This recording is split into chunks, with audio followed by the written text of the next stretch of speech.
துதிக்கிறோம். தடைகளெல்லாம் மாற்றி ஆசீர்வதித்து தேவனுடைய நாமத்தை மகிமைப்படுத்த ஆண்டவரே நீர் கிருபை பாராட்டும்படியாய் செபிக்கிறேன். ஆண்டவரே, பாடல்களுக்காய் துதிக்கிறோம் ஐயா, உம்மை ஸ்தோத்திரிக்கிறோம்.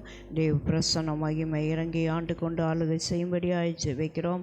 வர்ஷிப்புக்காய் ஜெபிக்கிறோம். ஆண்டவரே, பரிசுத்த ஆவியானுடைய ஆளுகையில் ஆண்டவரே அற்புதங்களும் அடையாளங்களும் நடக்க தேவன் சபையை பரிசுத்தமாக்கி மறுரூபமாக்க கிரியை செய்யும்படியாய் ஜெபிக்கிறேன். ஆண்டவரே, ஆவியானவரே, தேவனுடைய வார்த்தைக்காய் ஜெபிக்கிறோம்.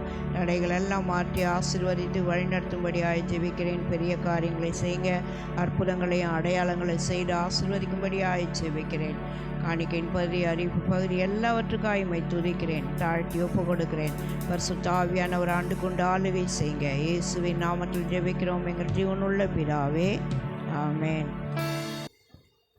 யார் என்னை கைவிட்டாலும் இயேசு கைவிட மாட்டார், கைவிட மாட்டார், கைவிட மாட்டார், கைவிடவே மாட்டார். இயேசு கைவிடவே மாட்டார்.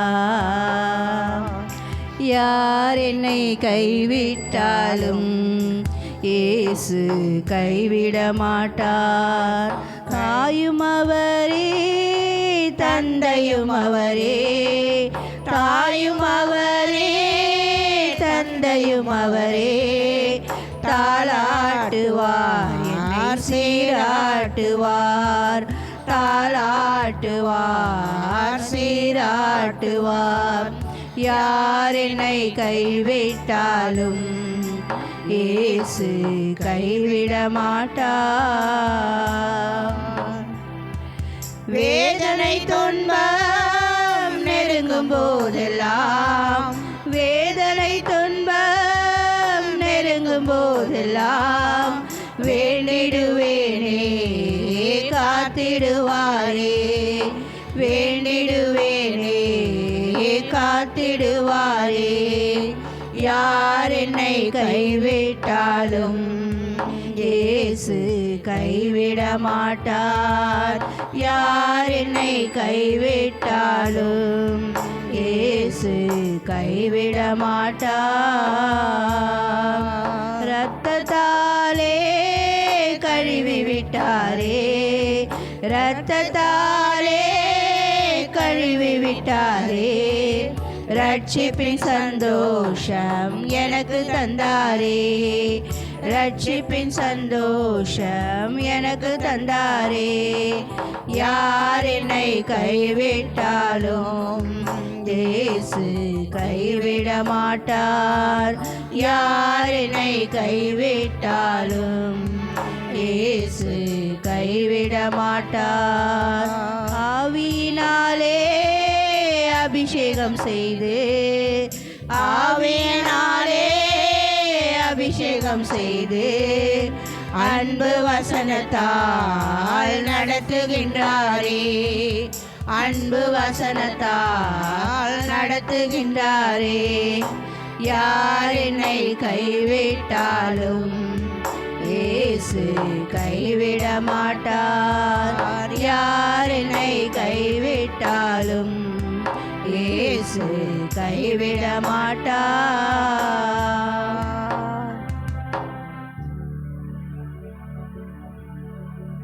கோட்டைக்குள்ளே நான் நுழைந்து விட்டேன், இனி எதுவும் அணுகாது, எந்த தீங்கும் தீண்டாது.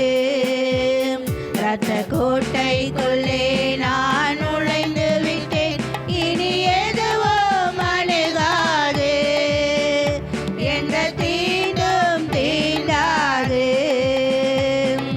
நேசரின் இரத்தம் என் மேலே நெருங்காது சாத்தான், நேசரின் இரத்தம் என் மேலே நெருங்காது சாத்தான். பாசமாய் சிலுவையில் பலியானார், பாவத்தை வென்று விட்டார். இயேசு பாசமாய் சிலுவையில் பலியானார், பாவத்தை வென்று விட்டார். இரத்த கோட்டைக்குள்ளே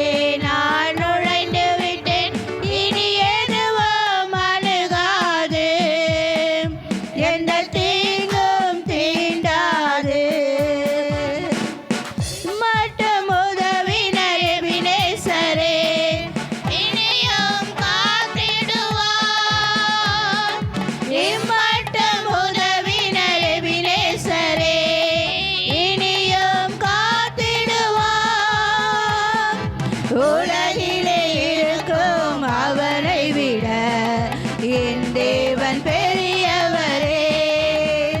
இந்த உலகிலே இருக்கும் அவனை விட என் தேவன் பெரியவரே. இரத்த கோட்டைக்குள்ளே நான் நுழைந்து விட்டேன், இனி எதுவும் அணுகாது, எந்த தீங்கும் தீண்டாது. தேவனை ஒளியும் மீட்புமானார் யாருக்கு அஞ்சிடுவேன்?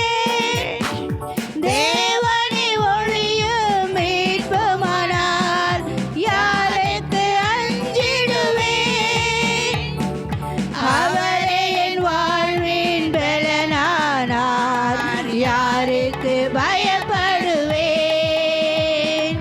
அவரே என் வாழ்வின் பலனானார் யாருக்கு பயப்படுவேன்? இரத்த கோட்டைக்குள்ளே நான் நுழைந்து விட்டேன், இனி எதுவும் அணுகாது, எந்த தீங்கும் தீண்டாது. இரத்த கோட்டைக்குள்ளே நான் நுழைந்து விட்டேன், இனி எதுவும் அணுகாது, எந்த தீங்கும் தீண்டாது. தாய் தன் பிள்ளையை மறந்தாலும் மறவாத என் நேசரே. தாய் தன் பிள்ளையை மறந்தாலும் மறவாத என் நேசரே. ஆயனை போல நடத்துகிறீர், அபிஷேகம் செய்கின்றேன். என்னை ஆயனை போல நடத்துகிறீர், அபிஷேகம் செய்கின்றேன். இரத்த கோட்டைக்குள்ளே நான் நுழைந்து விட்டேன், இனி எதுவும் அணுகாது, எந்த தீண்டும் தீண்டாது. கோட்டைக்குள்ளே நான் நுழைந்து விட்டேன், இனி எதுவும் அணுகாது, எந்த தீண்டும் தீண்டாது. மலைகள் கொஞ்சங்கள் விலகினாலும் மாறாது உம் கிருபை. மலைகள் குன்றுகள் விலகினாலும் மாறாது உம் கிருபை. அநாதி சேகத்தால் இழுத்துக் கொண்டீர், அனைத்து சேர்த்து கொண்டீர். என்னை அநாதி சேகத்தால் இழுத்துக் கொண்டீர், அனைத்து சேர்த்து கொண்டீர். இரத்த கோட்டைக்குள்ளே நான் நுழைந்து விட்டேன், இனி எதுவும் அணுகாது, எந்த தீண்டும் தீண்டாது. இரத்த கோட்டைக்குள்ளே நான் நுழைந்து விட்டேன், இனி எதுவும் அணுகாது, எந்த தீண்டும் தீண்டாது. ஹalleluya. எல்லாரும் பாடுங்க. ஆராதனையில் பாடல்களுக்கு வந்தவங்க பாடணும். எல்லாருமே நல்லா திரையில் போடுறாங்க இல்லையா, பாட்டு எல்லாரும் பாடுங்க. அதிசயம் காண செய்வேன், நீ அற்புதம் கண்டிடுவாய். உன்னை அதிசயம் காண செய்வேன், நீ அற்புதம் கண்டிடுவாய் என்று வாக்களித்தார் தேவன், என்று நிறைவேற்ற வந்து விட்டார்.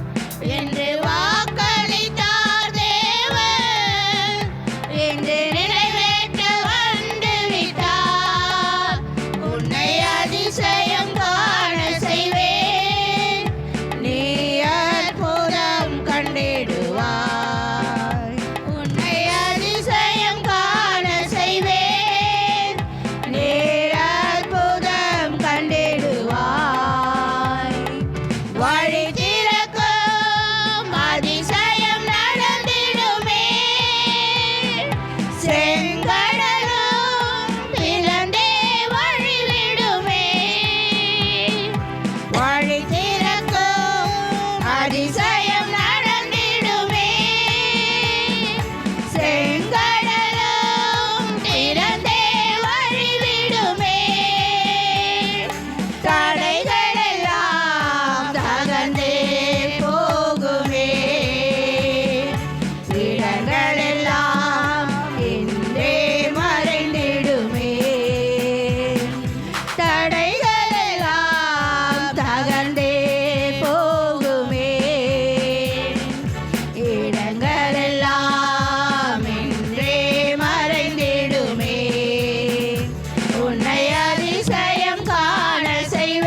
பாதையெல்லாம் நீயாய் பொழிந்திடுமே.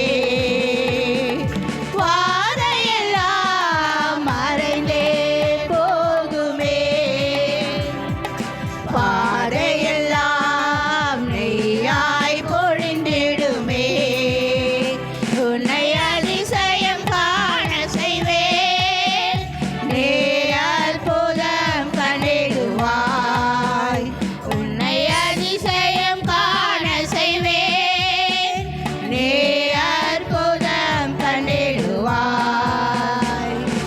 வழி நடத்தும் அதிசயம் நடந்திடுமே. காரிருளில் பேரொளி வீசிடுமே. வழி நடத்தும் அதிசயம் நடந்திடுமே. காரிருளில் பேரொளி வீசிடுமே. வனாந்திரமே வழியாய் வந்தாலும் வல்லவரின் கரமே நடத்திடுமே. வனாந்திரமே வழியாய் வந்தாலும் வல்லவரின் கரமே நடத்திடுமே. உன்னை அதிசயம் காண செய்வேன். நீ அற்புதம் கண்டிடுவாய்.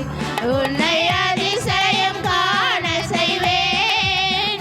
நீ அற்புதம் கண்டிடுவாய்.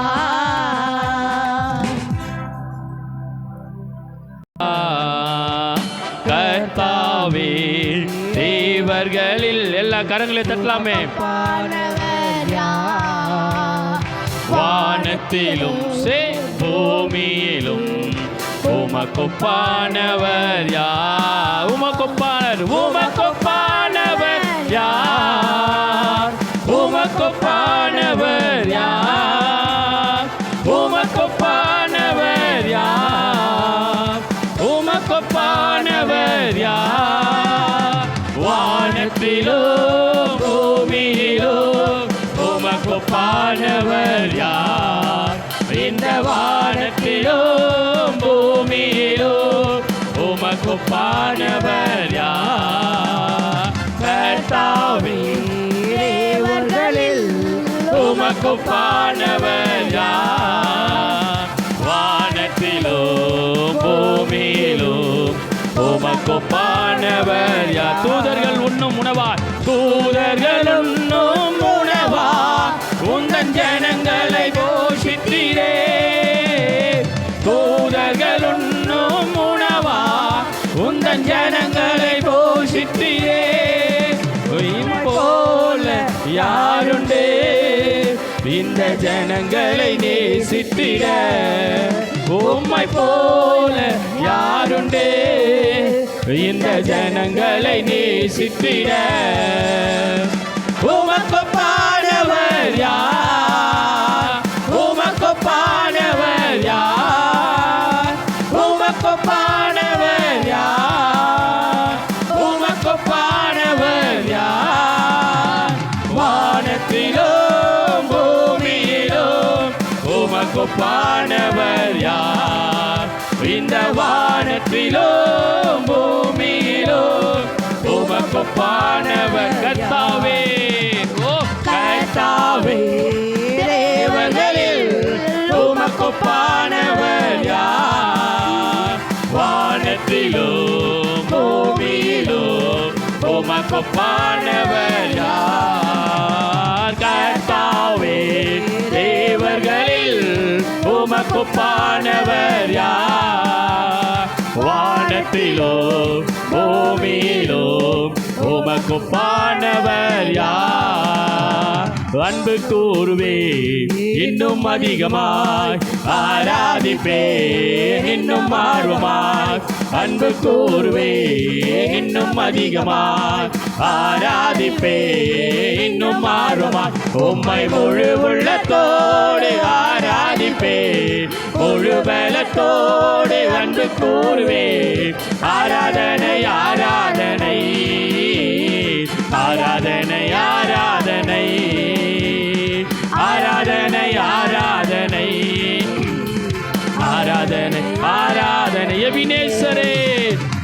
எபினேசரே எபினேசரே இதுவரையில் உதவி நீரே எபினேசரே எபினேசரே இதுவரையில் உதவி நீரே இதுவரையில் உதவி நீரே உம்மை முழு உள்ளத்தோடு ஆராதிப்பேன் முழு பலத்தோடு அன்பு கூறுவேன் ஆராதனை ஆராதனை ஆராதனை ஆராதனை ஆராதனை ஆராதனை ஆராதனை ஆராதனை அதி சீக்கிரத்தில் நீங்கிவிடோ இந்த லேசான உபத்திரவ அதி சீக்கிரத்தில் நீங்கிவிடோ இந்த லேசான உபத்திரவ சோர்ந்து போகாதே நீ சோர்ந்து போகாதே சோர்ந்து போகாதே நீ சோர்ந்து போகாதே அதி சீக்கிரத்தில் நீங்கிவிடோ இந்த லேசான உபத்திரவ அதி சீக்கிரத்தில் நீங்கிவிடோ இந்த லேசான உபத்திரவ ரத்த கோட்டைக்குள்ளே நான் நுழைந்து விட்டேன் இனி எதுவோ அணுகாதே எந்த தீங்கோ தீண்டாதே ரத்த கோட்டைக்குள்ளே நான் நுழைந்து விட்டேன் இனி எதுவோ அணுகாதே எந்த தீங்கோ தீண்டாது நேசரின் ரத்தம் என் மேலே நெருங்காதே சாத்தான்றி நோக்கோ நேசரின் ரத்தம் என் மேலே நெருங்காதே சாத்தா பாசமாய் சிலுவை பலியானா பாவத்தை வென்று விட்டா இயேசு பாசமாய் சிலுவையில் பலியானா பாவத்தை வென்று விட்டா ரத்த கோட்டைக்குள்ளே நான் நுழைந்து விட்டேன் இனி எதுவோ அணுகாதே எந்த தீங்கும் தீண்டாதே ரத்த கோட்டைக்குள்ளே நான் நுழைந்து விட்டேன் இனி எதுவோ அணுகாதே எந்த தீங்கும் தீண்டாதே உன்னதமான கர்த்தரையே உறைவிடமாக்கி கொண்டா உன்னதமான கர்த்தரையே உறைவிடமாக்கி கொண்டா அடைக்கலமா ஆண்டவன ஆதாயமாக்கி கொண்டா அடைக்கலமா ஆண்டவன ஆதாயமாக்கி கொண்டா வாதை உன் குடாரத்தை வாதை உந்தன் கூடாரத்தை எல்லாம்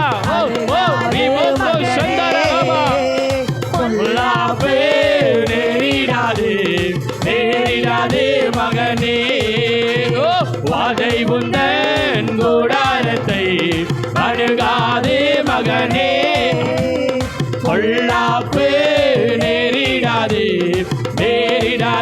மகன் ஆட்டுக்குட்டி ரத்தத்தினால் சாத்தானை ஜெயித்து விட்டோ விசுவாசமா பாடுங்க சாத்தானை ஜெயித்து விட்டோ ஆவி உண்டு வசனம் உண்டு அன்றாட வெற்றி உண்டு விசுவாசமா சொல்லுங்க ஆவி உண்டு வசனம் உண்டு அன்றாட வெற்றி உண்டு வாதை உந்தன் கூடாரத்தை அணுகாதே மகனே பொல்லாப்பு நேரிடாதே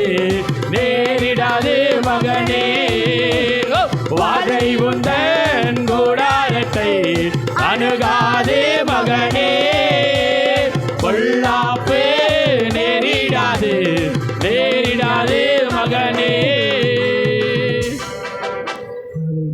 ஹல்லேலூயா பாட்டு நின்னவரு நிக்க கூடாதுங்க ஹல்லேலூயா இதோ மனுஷரின் பாட்டில் தேவாதி தேவனி வாசம் செய்கிறாரே இதோ மனுஷரின் பாட்டில் தேவாதி தேவனி வாசம் செய்கிறாரே.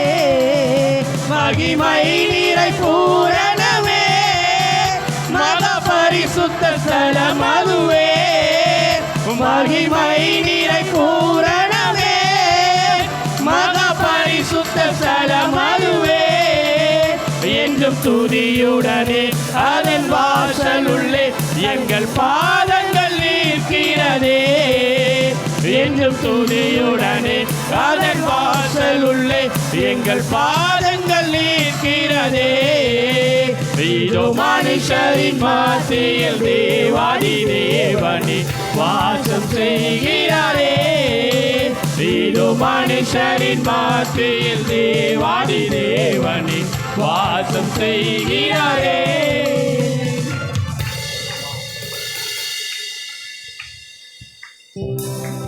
ஹல்லேலூயா, ஹல்லேலூயா, ஹல்லேலூயா, ஹல்லேலூயா. ஆமென். ஹல்லேலூயா, ஹல்லேலூயா, ஹல்லேலூயா, ஹல்லேலூயா, ஹல்லேலூயா, ஹல்லேலூயா, ஹல்லேலூயா, ஹல்லேலூயா, ஹல்லேலூயா. நன்றி இயேசுவே, நன்றி இயேசுவே, ஆமென். நன்றி இயேசுவே, நன்றி இயேசுவே, நன்றி இயேசுவே, நன்றி இயேசுவே, நன்றி இயேசுவே, நன்றி இயேசுவே. ஹல்லேலூயா, ஹல்லேலூயா, ஹல்லேலூயா, ஹல்லேலூயா, ஹல்லேலூயா, ஹல்லேலூயா, ஹல்லேலூயா. எல்லாரும் அப்படி தானே? கொஞ்சம் லேட்டாக ஆகிடுது சில நேரத்தில், இருந்தாலும் சீக்கிரம் முடிக்கணுன்றீங்க. கர்த்தர் ஆசீர்வதிப்பார். நம்முடைய சபை ஆராதனை எப்போதுமே 8 to 10 தான். அதனால் நீங்கள் அதை மனதில் வைத்துக்கொள்ள உங்களை அன்பாய் தயவாய் கேட்டுக்கொள்கிறோம். கர்த்தர் ஆசீர்வதிப்பார். தொடர்ந்து புதிய ஆண்டில் நல்ல படிங்க, வேதத்தை வாசிங்க. ஒரு முறையேனும் நீங்கள் ஆதியாகமத்தில் வெளிப்படுத்தல் வரையில் பைபிளை வாசிக்க கற்றுக்கொள்ளுங்க. முறை சரியாக வைத்து வாசித்து பாருங்கள். பழைய ஏற்பாடு புதிய ஏற்பாடு பழைய ஏற்பாடு நிழல், புதிய ஏற்பாடு நிஜம். அங்கே சொல்லுகிறது, இங்கே நடந்தது. அதனால் உங்களுக்கு கற்றுக்கொள்ள அது ஏதுவாக இருக்குது. அதனால் நீங்கள் தொடர்ந்து வாசித்து ஆவிக்குரிய வாழ்க்கையிலும் உலகத்துக்குரிய வாழ்க்கையிலும் முன்னேறி போங்க. நிச்சயமாக புதிய ஆண்டு நம்ம எல்லாருக்கும் ஆசீர்வாதமான ஆண்டாக இருக்கும். அல்லேலூயா. வாசிக்கலாம். ஏசாயா 54 3வது வசனம் என்ன சொல்கிறாருங்க? நீ வலதுபுறத்திலும் இடதுபுறத்திலும் இடங்கொண்டு பெருகுவாய், உன் சந்ததியார் ஜாதிகளை சுதந்தரித்து கொண்டு பாழாய் கிடந்த பட்டணங்களை குடியேற்றி வைப்பார்கள். இதை தான் நாம் தொடர்ந்து தியானிக்கிறோம். இன்றைக்கு 4வது பகுதி. முதல் 1ஆம் தேதி பண்ணோம். ஒவ்வொரு பகுதியாக தியானிக்கிறோம். இதில் 5 காரியங்களை சொன்னோம். 1 தனி மனித வாழ்க்கை, சத்துவத்தை கொடுக்கிறவர். 2வது குடும்ப வாழ்க்கை, அதை கட்டி எழுப்புகிறவர். 3வது அதாவது 3வது போன வாரம் என்ன சொன்னோம் நமக்குதா? வேலை. ஆண்டவருடைய நாமத்துக்கு சோத்திரம், ஆண்டவருக்கு நன்றி, கர்த்தருக்கு சோத்திரம். இப்போது சத்துவத்தை கொடுக்கிறார், குடும்பத்தை ஆசீர்வதிக்கிறார், வேலையை ஆசீர்வதிக்கிறார், ஊழியத்தை ஆசீர்வதிக்கிறார். அடுத்ததாக வியாபாரத்தை நிச்சயமாய் மாற்றுகிற கர்த்தர் ஆவிக்குரிய வாழ்க்கையிலும் ஆசீர்வதிக்க அவர் வல்லவராய் இருக்கிறார். அதை தான் நாம் தியானிக்கிறோம். இன்றைக்கு வேலை, தொழில், அதாவது வியாபாரம். ஆண்டவர் சொல்கிறாரு, நீ வலதுபுறத்தில் இடதுபுறத்தில் இடம் கொண்டு என்ன செய்வாய்? பெருகுவாய். நாம் பெருகத்திற்கு ஆண்டவர் எப்போதும் உதவி செய்கிறார். நம்ம உலகத்தில் படைச்சார்னா அது இந்த படைப்புக்கு ஏற்ற காசு பணம் எல்லாத்தையும் கொடுக்க அவர் வல்லவராக இருக்கிறார். எதுக்காக வந்தோம்? ஒன்றுமே இல்லாத பிச்சைக்கார மாதிரி போயிட்டு ஏதோ போகணும் அப்படின்னெல்லாம் ஆண்டவர் எப்போதும் யாரையும் விரும்புறதில்லை. படைக்கும் போதே ஆண்டவர் எல்லாத்தையும் படிச்சுட்டார். ஆதியாகமத்தை உன்னிப்பாக நீங்கள் கவனித்து வாசித்தீங்கன்னா எல்லாமே ஆல்ரெடி நமக்கு எல்லாமே அங்கே தான் இருக்குது. அதுலேருந்து நம்மளை கொஞ்சம் கொஞ்சமாக முன்னேற்றி நடத்தி ஆசீர்வாதமாய் கொண்டு வர. நிறைய பேர் இது வேண்டான்னா அது அவங்களுக்கு வேண்டாம், இது வேண்டான்னா அவங்களுக்கு வேணும். ஆண்டவருக்கு சோத்துரும். அப்போ அதனால் இது வேண்டாம் அப்படின்றவங்களாம் பிடிச்செல்லாம் கொடுக்க முடியாது இல்லை. அப்போ ஆண்டவர் எல்லாத்தையும் வச்சுட்டார். எடுத்துக்க, பயன்படுத்திக்க, ஆண்டு அனுபவி, ஆமாம் உலகத்தை பல நாள் நிரப்பு, எல்லாத்தையும் அவர் கரெக்டாக சொல்லிட்டார். ஒன்றையும் குறையெல்லாம் வைக்கல.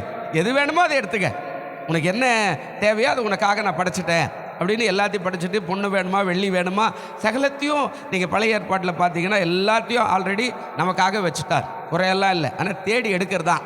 இப்போ பெண்ணு மாப்பிள்ளையை தேடுறோம்ல, அது மாதிரி தான் எத்தனையோ தேடுவோம். ஒரு சிலர் ஜாதக சரியில்லைன்னுவாங்க, ஒரு சில பேர் ராசி சரியில்லைன்னுவாங்க, ஒரு சிலர் அந்த தோஷம் இந்த தோஷம் அப்படின்னு சொல்லி கழிச்சிட்டு இருப்பாங்க. ஒரு சிலர் அது கருப்பாகுதுன்னுவாங்க, செய்ப்பாகுதுன்னுவாங்க, உயரமாகுதுன்னுவாங்க, குள்ளமாகுதுன்னுவாங்க. எத்தனையோ காரியத்தில் தள்ளி தள்ளி தள்ளி நமக்கு தேவையான ஒன்றை தேடி எடுக்கிறதுக்குள்ள போதும் இல்லை. அது ஏற்கனவே ஒரு ஆள் பிறந்தாருன்னா, ஒரு குழந்தை பிறகுதுன்னா அதுக்கான அடுத்த துணை இன்னொரு இடத்துல கட்டாய இடத்துல ஆண்டவர் அது வச்சிருப்பார். தேடி எடுத்துக்கொள்கிற காரியம் சிரமப்பட்டால் அது நடக்காது. அல்லேலூயா. அதனால் ஆண்டவர் எல்லாத்தையும் ரெடியாக வச்சுக்கிறார். இப்போ பாருங்கள், நீ வலதுபுறத்தில் இடதுபுறத்தில் இடம் கொண்டு பெருகணும் அப்படின்னா தனி மனித வாழ்க்கை ரொம்ப அவசியம். நாம் நல்லா இருந்தால் தான். அதனால தான் அவர் சொன்னார், சத்துவத்தை உனக்கு தந்து. ஆண்டவர் முதல் காரியமே சொன்னார், நீ ஆரோக்கியமாக இருந்தால் தான் உன்னை கொண்டு எல்லாத்தையும் என்னால் செய்ய முடியும். அதுக்கப்புறம் உன்னுடைய குடும்பத்தை கட்டுறேன், உன் குடும்பத்தை சரிப்படுத்துகிறேன், உனக்கு ஒரு மனைவியோ புருஷனோ பிள்ளைகளை கொடுத்து உன்னை நான் ஆசீர்வதிச்சு அது மூலமாக என்னுடைய நாமத்தை மைப்படுத்துகிறேன். இப்போ மூணாவது, ஒரு குடும்பத்தை வச்சுட்டா அதுக்கான பணம் பொருள் தேவையெல்லாம் வரணும்ல. ஒன்றுமே இல்லாத உன்னை சாப்பாடு இல்லாமல் பட்னியாக இல்லாமல் நம்ம வந்தியா போனியா சோதரை போயிட்டு வா அப்படின்னெல்லாம் நான் சொல்ல மாட்டேன். உனக்கான ஆசீர்வாதத்தை நான் வைத்துட்டு தான் உன்னை நான் ஆசீர்வதிப்பேன். அல்லேலூயா சொல்லுங்க, அல்லேலூயா. யோபு 1ஆம் அதிகாரம் 10வது வசனத்தை கொஞ்சம் வாசிங்க. யோபு 1ஆம் அதிகாரம் 10வது வசனம் என்ன சொன்னார் பாருங்க. நீ என்ன செய்கிறாருங்க? அவனையும் அவன் வீட்டையும் அவனுக்கு உண்டான எல்லாவற்றையும் சுற்றி வேலி அடைக்கவில்லையோ? அவன் கைகளின் கிரியைகளை ஆசீர்வதித்து அவனுடைய சம்பத்து தேசத்தில் என்ன செய்ததா? இப்போ ஆண்டவர் சும்மா ஒன்றும் இல்லை, இவன் இதை முடிஞ்ச கதை அப்படின்னு கூட வச்சுக்கலாம். இவன் சொல்கிறார், வேலை தொழில் விருத்தி அடைய, இதெல்லாம் விருத்தி அடையணும். அப்போது உன் கையின் பிரயாசங்களை அப்படி சொல்கிற, வலதுபுறம் இடதுபுறம் இடம் கொண்டு பெருகிற அளவுக்கு நான் உயர்த்த போகிறேன். இது ஏற்கனவே இருக்குது. வீடு, சமுதாயம், ஆன்மீகம், இதை மூணுமே ஒன்றா தான் இருக்கும். இதை மூணுமே நீ பிரிச்செல்லாம் பார்க்க முடியாது. ஒன்று வீடு, ரெண்டாவது என்னது சமுதாயம், மூணாவது ஆன்மீகம். இந்த மூணு ஒரே லைனில் தான் வரும். வீடு அப்படின்னா சமுதாயத்தில் தான் இருக்க முடியும். தனியாக ஒரு காட்டில் ஒரு வீட்டை கட்டிக்கிட்டு அதோ ஒரு ஊர் தெரியுது பாருங்க அப்படியெல்லாம் சொல்ல மாட்டான். அதோ ஒரு தனியாக ஒரு வீடு தெரியுது பாருங்க அப்படின்னு சொல்லுவான். கர்த்தருக்கு ஸ்தோத்திரம். அப்போது வீடு, வீட்டோடு ஒட்டிய சமுதாயம், சமுதாயத்தோடு ஒட்டிய ஆன்மீகம். நல்லா கவனிங்க, ஆண்டவர் எப்போதுமே நம்மளை ஆசீர்வாதமாக தான் பார்க்குறாரே தவிர ஏதோ தனியாக பார்க்குற மாதிரியெல்லாம் எதுவும் செய்யலை. வீடுனா அந்த வீட்டை, அதாவது சமுதாயத்தோடு தான் வச்சுக்கிறார். நம்ம குடியிருக்கிற வீடு, நம்ம சொந்த பந்தம், உறவு, நண்பர், எதிர் வீடு, பக்கத்து வீடு, அந்த வீடு, மேல் வீடு, கீழ் வீடு, எல்லாத்தையும் பக்கத்தில் வச்சுக்கிறார். அந்த சமுதாயத்தில் தான் இருக்கிறோம். இந்த சமுதாயத்திலேருந்து அப்படியே தொடர்ந்து ஆன்மீகம். சும்மா ஆன்மீகம்னா ஏதோ அவன் தனியாக போய் உட்காந்துனா அதெல்லாம் இல்லை. அவரும் நம்மோடு கூட படுத்தார், அவரோடு நம்மோடு உறங்கினார், அவரும் நம்மோடு சாப்பிட்டார், அவரும் நம்மோடு கூட, அதாவது துக்க நிகழ்ச்சிக்கு வந்தார், கஷ்டத்துக்கு வந்தார், மரித்தவனை எழுப்புறதுக்கு வந்தார், அவரும் கண்ணீர் விட்டார், அவரும் அழுதார். வேதத்தில் நீங்கள் பார்த்தீங்கன்னா நம்மோடு கூட தான் ஆண்டவரை நடந்து காரியத்தை வாய்க்க செய்கிறவராக இருக்கிறார். அப்போ என்ன அர்த்தம்? இந்த வேலை தொழில் இது விருத்தி அடையணும்னா வீடு, சமுதாயம், ஆன்மீகம், இந்த ரெண்டுத்தையும் அளவோடு கூட வச்சிருக்கிறார் ஆண்டவர். ஆண்டவருடைய நாமத்துக்கு ஸ்தோத்திரம். அப்போது என்ன சொல்கிறார் அப்படின்னா, இந்த மூணையும் இவருடைய வாழ்க்கையில் பார்க்கலாம். இந்த மூணையும் இவருடைய வாழ்க்கையில் ஆண்டவர் ஆசீர்வாதமாக வச்சிருக்கிறார். எப்படி பாருங்கள், யோபு 1:10 வாசம் இல்லை, அதாவது அவன் வாழ்வு உயர்ந்தது. எப்படி உயர்ந்தது அப்படின்னா, யோபு அப்படின்ற அந்த பேருக்கு என்ன அர்த்தம் அப்படின்னா, துன்புறுவோன் அப்படின்னு பைபிளில் சொல்கிறார். துன்பப்படுகிறவன் அல்லது துன்பத்தை சகிக்கிறவன் அல்லது துன்பத்தை நேசிக்கிறவன், அல்லது துன்பத்தோடு கூட வாழ்கிறவன், அல்லது துன்பத்தோடு கூட பயணிக்கிறவன், அல்லது துன்பத்தை சந்தோஷமாய் எடுத்துக்கொள்ளுகிறவன். அல்லேலூயா. நீங்கள் நினைக்கும் போது ஏன்பா இந்த காரியத்தில் காலையில் இதையே சொல்லுகிறாரு அப்படின்னு கூட நீங்கள் சொல்லலாம். ஆனால் ஆண்டவருக்கு சோத்திரம், அவர் சொல்கிறார். அப்போ யோபு அப்படின்னா அவனுடைய மறுபெயர் என்ன? துன்புறுவோன் அப்படின்னு சொல்கிறார். இப்போ அந்த மனுஷனை ஆண்டவருக்கு எழுதி வச்சுக்கிறாருன்னா அதுக்கு ஒரு நோக்கம் இருக்கிறார். அதாவது அவனையும் வீட்டையும் அவனுக்கு உண்டான எல்லாவற்றையும், இந்த மூணுமே உங்கள் வீட்டிலே இருக்குது. அல்லேலூயா. இருக்குதா இல்லையாங்க? ஒன்று நாம் நம்முடைய வீடு, வீட்டுக்குள்ளே இருக்கிற எல்லாமே, மகனோ மகளோ பொருட்களோ வாகனமோ மாடோ ஆடோ கோழியோ குதிரையோ எது இருக்குதோ என்ன பொருள் வச்சுக்கிறோம் எல்லாவற்றையும் ஆண்டவர் அப்படியே ஆசீர்வதித்து அப்படியே பாதுகாத்து விருத்தி அடைய ஆண்டவர் உதவி செய்தார். அல்லேலூயா. சும்மா ஒன்றும் இல்லை. இது யார் கேட்குறா? விசாசம் வந்து கேட்குறான். அப்படியே போயிட்டு ரவுண்ட் அடிச்சுட்டு வந்து தேவ சமூகத்தில் உட்காரும்போது ஆண்டவர் கேட்குறாரு, எங்கே போய்ப்பா சுற்றிட்டு வந்தேன் அப்படின்னா, உலகமெல்லாம் சுற்றிட்டு வந்தேன். உலகமெல்லாம் சுற்றினியா? பரவாயில்லையே. அப்போது எங்கள் ஆள் ஒருத்தர் இருக்கிறாரு அப்படின்னார். அது எங்கள் ஆளுன்னா இப்போ உங்களெல்லாம் சொன்னேன், நீங்கள் கோச்சுக்குவீங்கள, என்னையே கூட எடுத்துக்குமே. எங்கள் ஆள் ஒருத்தர் இருக்கிறாரு அந்த எஸ்பி கோயில் திருவற்றூரில். அவரை பார்த்தியா? ஓ பார்த்தனே. அவருக்கு என்ன நல்லதாங்கிறாரு. அவர் எப்படிங்கிறார்? உண்மையானவன். அவரை குறித்து 8வது வசனத்தில் என்ன வாசம் வாசிங்க. 1:8 என்ன சொல்கிறாரு? அவர் கேட்குறாரு பாருங்க, என் தாசனாக யோபின் மேலே கவனம் வச்சாயோ? உத்தம சன்மார்க்க தேவனுக்கு பயப்படுகிறவன் பொல்லாப்புக்கு என்ன செய்கிறாரா? இப்போ கேட்குறாரு பாருங்க, நம்மளை ஒவ்வொருத்தரையும் ஆண்டவர் பட்டியல் இட்டு வச்சிருக்கிறார். 1 by 1 by அப்படி சொல்லுவார். 1 2 3 4 1 2 3 4 அப்படி ரெடியாக வச்சுக்கிறார். நம்ம யார், நம்ம என்ன செய்கிறோம், நம்ம வாழ்க்கை எப்படி நம்ம நினச்சிக்கிறோம். கடவுளுக்கு கண்ணே இல்லைப்பா, நம்மளை விட்டுட்டாரப்பா, நம்மளை என்னன்னே கண்டுக்கலையப்பா, எனக்கு எவ்வளோ கஷ்டம், எனக்கு எதுக்கு இந்த கஷ்டம், எதுக்கு இந்த தேவை, எதுக்கு இந்த போராட்டம், நான் என்ன தான் பண்ணேன், நான் சர்ச்சைக்கு கூட போகிறேனே, அப்படியே நம்ம எல்லாத்தையும் அப்படியே எடுத்துகிட்டு வந்துருவோம் பாருங்க. நான் சர்ச்சைக்கு போகிறேன், தசமா கொடுக்குறேன், காணி கொடுக்குறேன், ஜபத்துக்கு போகிறேன், அந்த ஊழியக்காரர் வராரு, ஜெபம் பண்றாரு, எல்லாமே இருக்கு. அப்ப எதுக்கு மட்டும் இது? அல்லேலூயா. ஆண்டவர் எல்லாத்தையும் கையிலேயே வச்சுக்கிறார். ஏன்னா அவர் எழுதியிருக்கிறாரு ஏசாயாவில், உன்னுடைய அதாவது என்னுடைய உள்ளங்கையில் உன்னை நான், நீங்களும் நானும் எங்கேயோ தூரமாக்குற மாதிரியே நினச்சிக்குவோம். ஆனால் ஆண்டவர் சொல்கிறார், என்னுடைய உள்ளங்கையில் உன்னை நான் என்ன செய்கிறேன், கையை பார்த்தா போதும். இன்பநாத யார், குடும்பத்தில் இருக்கிற யார், அவன் குடும்பம் என்ன, கோத்துரம் என்ன, எல்லாத்தையும் சொல்கிறாரு. என்னுடைய உள்ளங்கையில் உன்னை நான் வரைந்திருக்கிறேன். அப்போது ஆண்டவர் சொல்கிறாரு, பார்த்தியாப்பா 4 காரியத்தை கேட்டார். என்ன காரியம் கேட்டார்? முதல்ல யாருங்க? உண்மையானவன். 2வது சன்மார்க்கனா, அதாவது துன்மார்க்கம் இல்லை, சன்மார்க்கமும் ஆன்மீக வாழ்க்கையில் முன்னேறக்கூடியவன் சன்மார்க்கனும். தேவனுக்கு எப்போதும் பயப்படுகிறவனும் பொல்லாப்பை விட்டு விலகிறவன். இன்னைக்கு நிறைய பேர் ஆண்டவர்கிட்ட வரானோ இல்லையோ, பொல்லாப்புக்கு போய் சாதாரணமாகவே ஈடு கொடுத்து அதிலேயே வாழ்ந்து அதிலே மறித்து போகிற ஆட்களை பார்க்கலாம். பொல்லாப்பு நிறையா சொல்லுவாங்க, தம்பி எதுக்குடா அந்த கஞ்சா அப்படின்னா, யோ வேலையை பார்த்துட்டு போயா, நான் சாப்பிட்ற உனக்கு நான் ஏன்றா. சின்ன வயசில் ஒரு 15 வயசு தான் இருக்கும். அவர் சொல்கிறா, ஏண்டா தம்பி கெட்டு போகிற அப்படின்னா உடனே பொல்லாப்பான அந்த துன்மார்க்கமான பாதை. அப்படி ஒன்றும் கேட்க முடியல. ஒரு காலத்தில் கேட்டாட்டே தாத்தா வராரு, பெருசு வருதுரா அப்படின்னு பயந்துன்னு போகிற காலம். இப்போல்லாம் பெருசு இருந்தால் அவருக்கு கொஞ்சம் கொடுத்தா அவரும் சேர்த்து அடிப்பாரா விட்றான்ற பேசுகிற காலம் ஆயிடுச்சு. அதனால் ஒன்றும் பண்ண முடியாது. இப்போ ஆண்டவர் சொல்கிறார், இப்போது இவனுடைய எல்லாவற்றையும் அவர் சொல்கிறார். கர்த்தர் சாத்தானை நோக்கி கேட்குறாரு, அப்படிப்பட்டவனை பார்த்தாயோ? எஸ்பி கோயில் தெருவில் ஒருத்தர் இருக்கிறானே, உங்கள் வீட்டை சொல்லி உங்கள் பேரை சொல்லி, அங்கே ஒருத்தர் இருக்கிறாரு, கலைஞர் நகரில் இருக்கிறாரு, ரெட்டமலை சீனிவாசன் நகரில் இருக்கிறாரு, ஒத்தவாடில் ஒருத்தர் இருக்கிறாரு, பெரியார் நகரில் ஒருத்தர் இருக்கிறாரு, எஸ்பி கோயில் 2வது தெருவில் ஒருத்தர் இருக்கிறாரு, அங்கே இருக்கிறாரு, இங்கே உங்கள் பேரை சொல்லி சாத்தாங்கிட்ட கேட்குறாரு. பார்த்தாயோ? பார்த்தேன். அல்லேலூயா. இப்போ அவர் என்ன சொல்லியிருப்பார்னு நினைக்கிறீங்க? பார்த்தேன்னு சாத்தான் சொல்லிட்டான். இப்போது 8வது வசனம் அப்புறம் 9வது வசனம் என்ன சொல்கிறார் பாருங்க. அதற்கு சாத்தான், கர்த்தருக்கு பிரதியுத்தரமாக, விருதாவாகவா யோபு தேவனுக்கு பயந்து கேட்குறான் பாருங்க. சும்மாவா அவர் சோத்திரன்றா? நல்லா கவனிங்க. நமக்கும் தெரியும், ஆண்டவருக்கும் தெரியும், பிசாசுக்கும் தெரியும் நம்ம வாழ்க்கை. இப்போ கேட்குறான், யோபு சும்மாவா சோத்திரன்றான்? சாதாரண ஆளா? அவனை இவ்வளோ உயர்த்துறதுக்கு காரணம் என்ன? நீங்கள் தானே. அவனை நீங்கள் இவ்வளோ காரியங்களை பண்ணீங்க. இப்போ அவன் தான் இந்த காரியத்தை சொல்கிறான். என்ன காரியம்? அவன் 6 காரியத்தை இங்கே சொல்கிறான். அந்த 6ல் 3 கழிச்சிடுவோம். இப்போ 3 மட்டும் நாம் பார்ப்போம். அந்த 6ல் முதல் காரியம் அவன் சொல்கிறான், நீ அவனையும். ஹல்லேலூயா.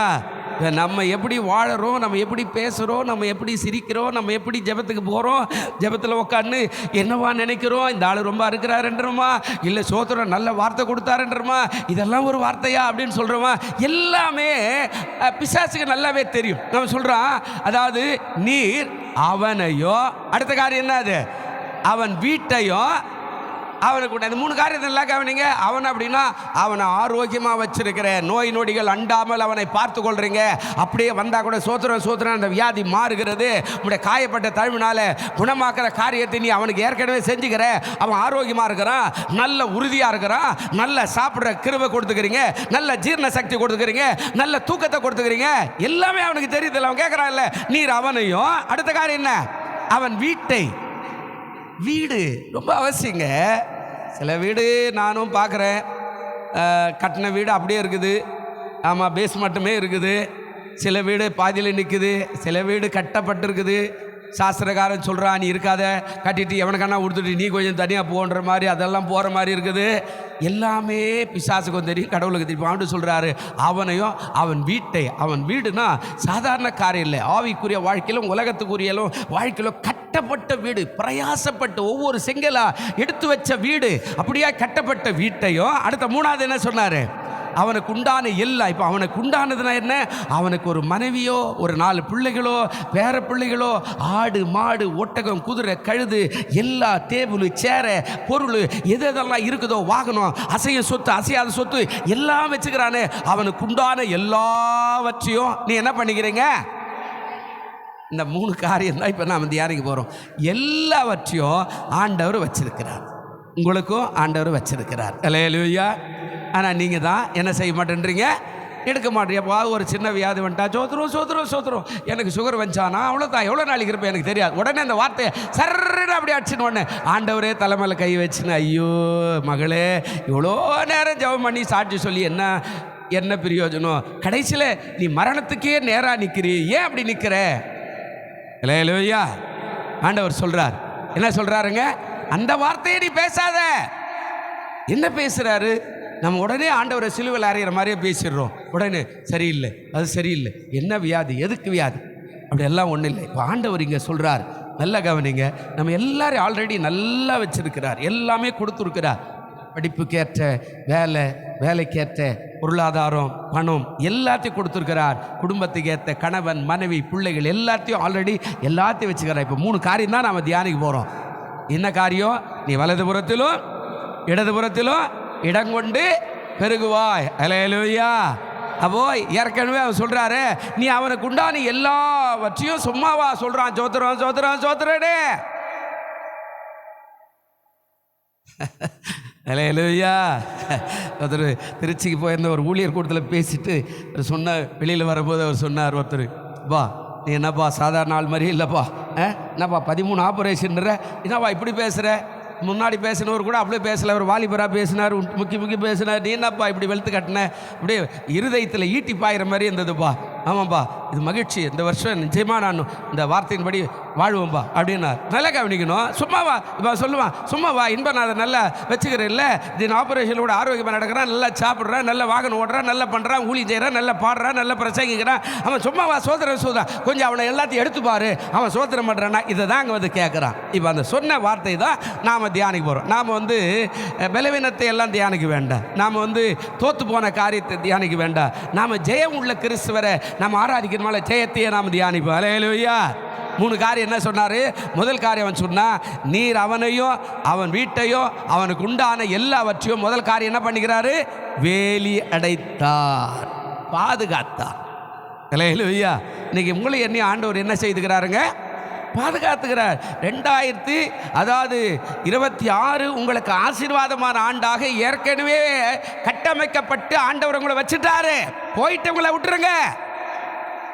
ஆனால் இருக்கிற உங்களை கட்டமைச்சு வச்சுக்கிறாரு, எல்லாம் ரெடியாக இருக்குது. இப்போ அவன் கேட்குறான், சும்மா ஷாலோம் சபை சோத்திரம்லாம் சொல்ல மாட்டாங்க, அவனை எல்லாம் ஆசீர்வதிக்கிறீங்க, அங்கே எல்லாம் நடக்குது, எல்லா காரியங்களும் ஜெயமாக மாறுது, அங்கே இருக்கிறவங்க நல்ல வேலை செய்கிற, நல்ல வியாபாரம் பண்ணுறாங்க, நல்ல இடத்துக்கு போகிறாங்க, நல்லா படிக்கிறாங்க. ஹல்லேலூயா. இப்போ அவர் சொல்கிறாரு வேலி அடைத்து அப்படின்னா அதாவது பாதுகாத்து வச்சிருக்கிறார். அவன் சும்மா ஒன்றும் சோத்திரம் பண்ணல. அவன் உள்ளே போகிறதுக்கே வழி இல்லாமல் நீ சுத்தலும் வேலி அடிச்சுட்ட, இயேசுவின் ரத்தத்தினால் வேலி அடிச்சுட்ட, உள்ளே போக முடியல, என்னால் போக முடியல. தம்பி வா, பிரிஞ்சு கடையெல்லாம் லீவ் இன்னைக்கு பாருங்க. அங்கே அவனை ரத்த கோட்டைக்குள்ளே பண்ணிட்ட, என்னால் போக முடியல. நீ எப்படி அவனை நான் உள்ளே போவேன், எனக்கு நீ வழி செய்யலையே. அவனை சும்மாவா அவன் சோதர எல்லாத்தையும் பாதுகாத்து ஒரு எதிராளி கூட உள்ளே வர மாட்டேன்றானே. அப்போது நம்மை பாதுகாக்கிறவர் யாருங்க? இயேசு. அல்லேலூயா. இரத்த கோட்டைக்குள்ளே நான் நுழைந்து விட்டு இனி எதுவும் அணுகாதே, எந்த தீங்கும் தீண்டாதே.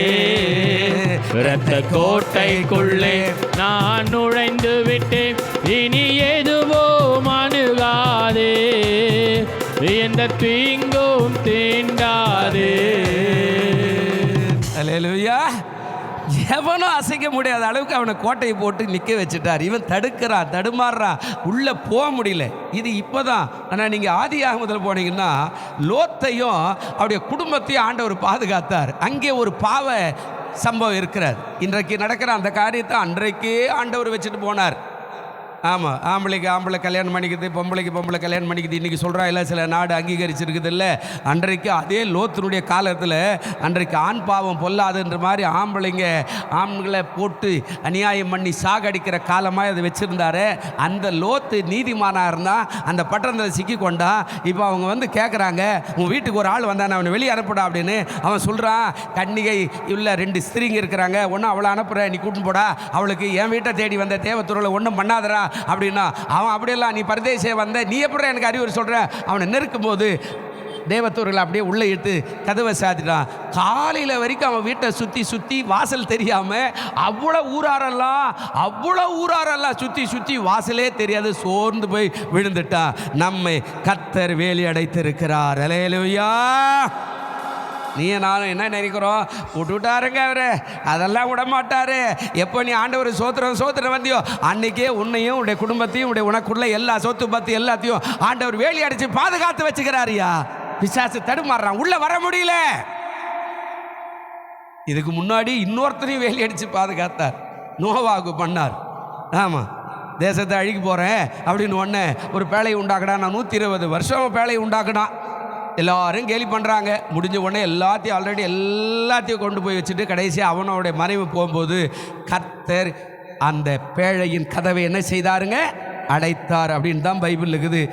நோவா பேழையின் கதவை அடைத்தார் அப்படின்னு பைபிளில் இல்லை. அவனுக்கு தெரியும், இவன் தண்ணி ஏற ஏற ஏற மழை பெய்ய போகுது, தண்ணி ஏற ஏற அங்கேருந்து மாமா என்னை காப்பாற்றுனி அவனை கூப்பிட்டான்னா, தாத்தா என்னை காப்பாற்றுன, இவன் இரக்கம் பாராட்டி அவனை கூப்பிட்டுக்குவான், அவன் பாவி, அவன் சாகணும், அழியணும் அப்படின்னு தேவ சித்தம். அவர் கதவை அடைத்து மழையை உருவாக்கினார். 40 வருஷம் கீழையும் மேலையும் ஊற்றுகள் புறப்படும் போது பேழை மேலே போய்விட்டது, எல்லாம் மாண்டு போய்விட்டான். கர்த்தர் நினைச்சா சத்துருக்கு இடம் கொடுக்காம உன்னுடைய வாசலை மூடி உன்னை பாதுகாக்கிற ஒரு தேவனா இருக்கிறார். அல்லேலூயா. ஆனால் நீ வேதத்தை வாசிக்கணும். இன்னும் எண்ணாகமத்துக்கெல்லாம் வரும்போது இன்னொரு இடத்துல ஒரு வேலி அடைப்பு இருக்கிறது. என்ன வேலி அடைப்புனா, அதாவது பார்வோனுடைய தேசத்தில் இருக்கிற எகிப்தில் இருக்கிற எல்லா தலைச்சன் பிள்ளைகளையும் அழிக்க போகிறேன் நான். அந்த அழிக்கிற நேரத்தில் அவன் வீட்டுக்கான தகுதியான ஒரு புறாவையோ ஆட்டையோ மாட்டையோ தெரிவு செய்து நீங்கள் அடித்து கசப்பான கீரைகளை வைத்து நீங்கள் புசித்து நீங்கள் பாதரட்சைகளை போட்டு ஆயத்தமாய் நில்லுங்கள், ரெடியாருங்க, ஆல்ரெடி ரெடின்னு சொல்லுவானே, நீங்கள் எல்லாரும் தேசத்தை விட்டு வெளியே போகணும் அப்படின்னு சொல்லும்போது அங்கே ஒரு காரியம் நடந்தது. எல்லாம் ஆயத்தமா இருக்கிறாங்க. ஒவ்வொருத்தரும் வாசல்ல நிலைக்கால்களில் ரத்தத்தை பூசுறான், அதாவது சிலுவையை போட்டு வைக்கிறான். அங்கே வாதை ஆரம்பிக்குது. தேசத்தில் இருக்கிற அந்த தேசத்தில் இருக்கிற தலைச்சான் பிள்ளை முதல் எல்லா தேசத்து குடிமக்களுடைய பிள்ளை வரையில் அந்த வாதை ஒவ்வொரு தெருவாய் போய் மரண ஓலம் கேட்கிறது. கர்த்தர் வேலி அடைத்து இஸ்ரவேலை பாதுகாத்தார். அல்லேலூயா. கொள்ளை நோயோ எந்த காரியம் வரும்போது உன்னையும் குடும்பத்தையும் ஆண்டவர் பாதுகாக்க வல்லவராக இருக்கிறார். ஆனால் சொன்ன 4 காரியம் கட்டாயம் இருக்கணும். என்ன சொன்னாருங்க? உத்தமனோ, சன்மார்கனோ, தேவனுக்கு பயப்படுகிறவனோ, பொல்லாப்புக்கு விலகுறவருமாகிய அவனை போலனார் இல்லை. இன்றைக்கி நம்ம பிள்ளைகள் இருக்குதா? இன்றைக்கி ஞாயிற்றுக்கிழமை சர்ச்சில் தான் இருக்கணும் நம்முடைய பிள்ளை. ஆனால் எத்தனை பிள்ளைகள் வந்துக்குது? இந்த ஞாயிற்றுக்கிழமை ஆராதிக்க வர நம்முடைய குடும்பத் தலைவர் எத்தனை பேர் வந்துக்கிறோம்? இன்றைக்கி ஞாயிற்றுக்கிழமை நம்முடைய பேரம்பீத்தெல்லாம் கோயிலில் உட்காந்து ஆண்டவரை சோத்திரிக்கணும். எத்தனை பேர் வந்துக்கிறோம்? அல்லேலூயா சொல்லுங்க, அல்லேலூயா. பாதுகாக்கலை நம்ம ஓலமிடுறோமே, அப்படியெல்லாம் இல்லை. இவனை துன்புற ஒரு பேராக இருந்தால் கூட அவனை சுற்றி வேலை அடிச்சுட்டா சத்துரு சுத்துறான் ஒரு நாளும் டச் பண்ண முடியல. நாம் உடனே ஏதாவது ஒரு கஷ்டமாக இருந்தால் உடனே போய் இன்னொருத்தர்கிட்ட சொல்லுவோம், யாருன்னா எனக்கு எதனா மருந்து கண்டு வச்சுக்கிறானா பாருப்பா, எனக்கு விரோதமாக ஏதாவது எவன் நமக்கு மருந்து வச்சிடறான்? நம்ம என்ன அவ்வளோ பெரிய கோட்டீஸ்வரனா? என்கிட்ட ஒருத்தர் கேட்டார், ஏதாவது வச்சுருக்கிறாங்களா பாருங்க. ஐயோ போயா வேலை பார்த்துன்னு, நீ ஏன் பிச்சைக்கார மாதிரி டீ கடையில் வேலை செய்கிற? நீ வந்து உனக்கு எவன் வச்சுட்டா? எனக்கு என்ன வச்சுருக்கிற நீ சொல்லியா? நான் தெரியாது கேட்குறேன். என்ன சொத்து வச்சுக்கிற? ஒரு வீடு கூட இல்லை, வாடகை வீட்டில் இருக்கிற, ஒன்றுமே இல்லை. அப்புறம் உனக்கு எவையா மருந்து வச்சுட்டு உன்னை எப்படியா ஆண்டவரே சொன்னார் இஸ்ரவேலுக்கு விரோதமான? சொல்லுங்க வசனம், இஸ்ரவேலுக்கு விரோதமான என்னங்க வசனமே தெரியல. இஸ்ரவேலுக்கு விரோதமான மந்திரமும் இல்லை, குறி சொல்லுதலும் விசுவாசமாக போராடி பாரு, பிசாச்சே ஓடி போய் நின்றுடுவா, அவனை தொட முடியாது. ஆண்டவர் நம்மளை ஏற்கனவே பாதுகாத்திருக்கிறார், வேலி அடைத்து. யோபை அப்படி தானே பாதுகாத்தாரு. ஏசாயா 5:2 வசனம் பாருங்க. சும்மா வசனம் போயினே இருக்குன்றதுனால சும்மா ஓரளவே போயிடுறேன் நான், வசனம் ரொம்ப நிறைய போயிடும் பாருங்க. ஏசாயா 5:2 வசனம் ஒரே ஒரு பகுதி மட்டும் வாசிக்க சீக்கிரம். அவர் அதை வேலி அடைத்து அதில் உள்ள கற்களை பொறுக்கி அதில் நற்குல திராட்சை செடிகளை நட்டு அதில் நடுவில் ஒரு கோபுரத்தை கட்டி அதின் ஆலையையும் உண்டு பண்ணி அது நல்ல திராட்சை பழங்களை தரும் என்று காத்திருந்தார். போதும், வாசிக்க வேண்டாம். இப்போ நீங்கள் மார்க் போட்டுங்க. என்ன எதிர்பார்க்குற? நம்மளெல்லாம் உள்ளே கூப்பிட்டாரு, ரட்சிக்கப்பட்ட வச்சாரு, ரத்தத்தில் கழுவினாரு, சுத்திகரிச்சாரு, இப்போது நம்மளை பரிசுத்தப்படுத்துகிறாரு. இப்போ இது எல்லாம் நடக்குது. நம்ம குடும்பத்தை தனியாக இருக்கிறவனுக்கு ஒரு கல்யாணம் பண்ணுறாரு, வேலி அடைக்கிறாரு. நல்லா பாருங்கள், அதில் சொல்கிற அதில் உள்ள கற்கள்னால் நமக்குள்ளே இருக்கிற எல்லா கற்களான அந்த பாவ காரியங்களாக எடுத்து தூரம் எறிகிறாரு. அதில் ஒரு நல்ல திராட்சை செடியை நம்ம ஆண்டவர் சபையில் கொண்டு வந்து வைக்கிறாரு. அதுக்கப்புறம் அது நடுவில் ஒரு கோபுரத்தை அதில் ஆலையை உண்டு பண்ணுறாரு. இப்போ ஆண்டவர் காத்துக்கிட்டே இருக்கிறாரு, அது நல்ல திராட்சை பழங்களை தரும் என்று காத்திருக்கிறார். ஆனால் முடிவு எப்படி இருக்குது? ரொம்ப வேதனை. இப்போ எப்படி நம்மளை ஆசீர்வதிப்பார்? இப்போ அவர் சொல்கிறார் வேலி அடைத்து. எப்படி அடைக்கிறாரு? வேலி அடைக்கிறது உள்ள இருக்கிற எல்லா கலைகளும் தூக்கி தூர போட்டு அதை பாதுகாக்கிறவராய் ஆண்டவர் இருந்தால் அதுதான் யோபுக்கும் செய்தார். அதுதான் இந்த 2026 உனக்கு எனக்கு செய்ய போகிறார். அல்லேலூயா சொல்லுங்க, அல்லேலூயா. இப்போ இன்னொரு வசனம் வாசிங்க, புதிய ஏற்பாட்டுக்கு வாங்க. மத்தேயு 21:33 கொஞ்சம் வாசிக்கல. இப்போ இயேசுனார் என்ன சொல்கிறார் பாருங்க. அதான் பழைய ஏற்பாடு, அது புதிய ஏற்பாட்டுக்கு 21ஆம் அதிகாரம் மத்தேயு 33வது வசனம் வாசிங்க. என்ன சொல்கிறார்? வேறு ஒரு உமையை கேளுங்கள். இருந்தான் உண்டாக்கி, நல்லா கவனிக்கணும். இப்போ ஒரு திராட்சை தோட்டத்தை உண்டாக்கி அதுக்கு ஒரு சுற்றில என்ன பண்ணுறாரு? ஒரு வேலி அடைத்து. என்ன சொல்கிறாருங்க? வேலி என்ன பண்ணாரு? அடைச்சிட்டார். இப்போ அடைச்சிட்டு அதில் ஒரு ஆலையை நட்டி கோபுரத்தை கட்டி தோட்டக்காரருக்கு அதை குத்தையா விட்டு புறதேசத்துக்கு அவர் என்ன பண்ணிட்டாரு? நம்மளை உலகத்தில் பிறக்க வச்சு இந்த ஊரில் வாழ வச்சு நீ இந்த சபையில் ஏதோ ஒரு சபை, இந்த சபையோ மற்ற சபையோ பக்கத்து சபை ஏதோ ஒரு சபையில் அவங்கவுங்க போகிற சபையில் வச்சுக்கோங்க. இந்த சபையில் வச்சுட்டு அவர் புரதேசத்துக்கு போயிட்டார்னா பரலோக ராஜ்யத்துக்கு போயிருக்கிறார். வந்தார் 33 வருஷம் எல்லாத்தையும் சொல்லிவிட்டு இப்போ மேலே போய்கிறார். நமக்கு ஒரு ஆயத்தமான இடத்தை உண்டாகிறாரு. திரும்ப வரப்போகிறார். நம்முடைய நாள் என்னைக்கு முடியுதோ அன்னைக்கு நம்மை அழைத்து கொண்டு போக அவர் ஆயத்தமாய் இருக்கிறார். அல்லேலூயா. இப்போ ஆண்டவர் எவ்வளோ நல்லவர் பாருங்கள். பிரதேசத்துக்கு போய் திரும்பி வருவார், வந்து திராட்சை பழம் எங்கப்பான்னு கேட்பார். அப்போ நம்முடைய தோட்டம் சரியாக இருந்தால் தான் அதை புசிப்பார். உன்னத பாட்டில் நீங்கள் உள்ளே போய் பார்த்தீங்கன்னா என் நேசரே வாரம், என் தோட்டத்தில் மருதாணிகளும் ஆமாம் குங்குமம் கிச்சிலியும் அப்படியாய் வாசனை திரவங்களுமாய் விளைந்து கிடக்கிறது, என் நேசரே வாரம் அப்படின்னு அழைக்கிறார். நீங்களும் நான் நம்ம வீட்டுக்கு வந்தால் எப்படி இருக்கும்? என்ன சண்டை, ஆமாம் வேதனை, கஷ்டம், கண்ணீர், பிரச்சனை, எப்போ பார்த்தாலும் பஞ்சப்பாட்டு பாடுறது, எப்போ பார்த்தாலும் கிறிஸ்துக்கு விரோதமான காரியமே பேசுறது, இப்படியெல்லாம் அந்த இயேசுனார் எப்படி உள்ளே வருவார்? அல்லேலூயா. அதனால தானே யோபுக்கிட்ட வராரு. யோபு பிசாசு கேட்குறாரு, என்னடா அவனை பார்த்தியா? பார்த்துறேன், சோத்திரம் ஒன்றும் சொல்லுமா இல்லை. முதல் காரியம் அவனுக்கு உண்டான எல்லாவற்றையும் நீ முதல்ல என்ன பண்ணிக்கிற? வேலி அடைத்திருக்கிறீரே, நான் எப்படி உள்ளே போவேன்?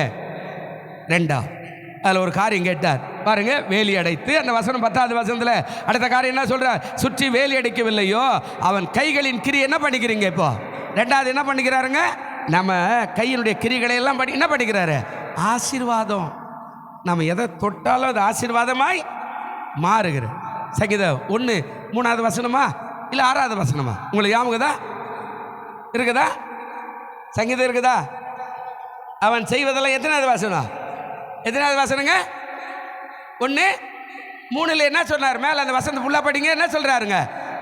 அவன் நீர்க்கால்களாய் ஓரமாய் நடப்பட்டு தன் காலத்தில் தன் கனியை தந்து இலையுதுராது இருக்கிற மரத்தை போல் இருப்பான். அவன் செய்வதெல்லாம் இந்த 4 காரியம் உள்ளவனுக்கு இது நடந்தே ஆகணும். அல்லேலூயா.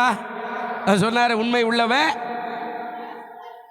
அவன் என்ன சொன்னாருங்க? முதல்ல யோபனுடைய காரியத்தில் பிசாசு சொன்னானே, அவன் உண்மை உள்ளவனும் தன்மார்கனோ தேவனுக்கு பயப்படுறவனோ பொல்லாப்பை விட்டு. இந்த 4 பேருக்கு இப்போ சொன்னமே என்ன சொன்னார்? சங்கீதம் 1 3 என்ன சொல்கிறாரு? சங்கீதம் 1 3 என்ன சொன்னாருங்க? அவன் நீர்க்கால்கள் ஓரமாய் எப்போதுமே அவிசுவாசமாய் இல்லாமல் பரிசுத்தமாய் பசுமையாய் எப்போதுமே இருக்கிற மரமாக குடும்பமாக தேவன் ஒன்று வச்சுக்கிறார். அல்லேலூயா. அடுத்த காரியம் சொல்கிற, தன் காலத்தில் தன் கனியை என்ன செய்யணும்? ஆண்களையும் பெண்களையும் பிரித்து நீங்களே பார்த்துங்க. ஆண் பிள்ளைக்கு ஒரு வயசு இருக்குது, பெண் பிள்ளைக்கு ஒரு வயசு இருக்குது. பிள்ளை பிறந்த உடனே பெண் பிள்ளை ஒரு காலம் வரும்போது 13 16, அந்த காலத்தில் 16 18 வயசு வரைக்கும் பெண் பிள்ளைகள் வயசுக்கு வருவாங்க. ஆனால் இந்த காலத்தில் 13 12லே வராங்களே. தன் காலத்தில் தன் கனியை என்ன செய்கிறாங்க? தந்து. காலத்துக்கு ஏற்றார் போகிற கல்யாணம், காலத்துக்கு ஏற்றார் போகிற ஒரு பிள்ளை, காலத்துக்கு ஏற்றார் போல ஒரு பேர பிள்ளை, காலத்துக்கு ஏற்றார் போல எல்லாமே தனியை தந்து. அடுத்த காரியம் என்ன சொல்கிறார்? இலையுதிராது இருக்கிற மரத்தை போல. மரம் இலையே உதிராதுன்னா நடுவில் பாதியாக செத்து போகிறான் இல்லை?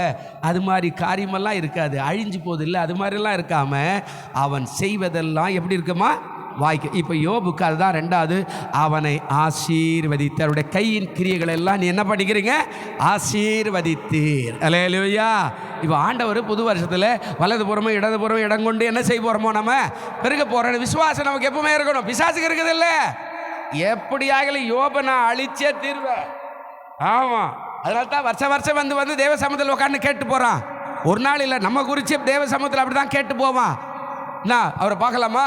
அவர் என்ன விசுவாசன்றாரா? பார்த்துருவோமா? அவர் விசுவாசம் எவ்வளோ நாள் வச்சுக்கிறாரு பார்க்கலாமா? போய் தட்டி பார்க்கட்டுமா? தொட்டு பார்க்கட்டுமா? இல்லை அடிச்சு பார்க்கட்டுமா? நீ கொஞ்சம் எனக்கு இடம் விடுறியா அப்படின்னு ஆண்டவர்கிட்ட வந்து கேட்குறான். நம்ம மேலே இருக்கிற நம்பிக்கையில் தான் சில நேரத்தில் இடம் கொடுப்பாரு. நம்ம மேலே நம்பிக்கை இல்லைன்னா அவனே சோர்ந்து போயிடுறான். அவனை விட்டுருப்பா அப்படின்னு ஆண்டவரே சொல்லிடுவார். ஆனால் விசுவாசமாக இருக்குன்னா சோதித்து பாரியா, பொன்னாக விளங்குவான். அல்லேலூயா.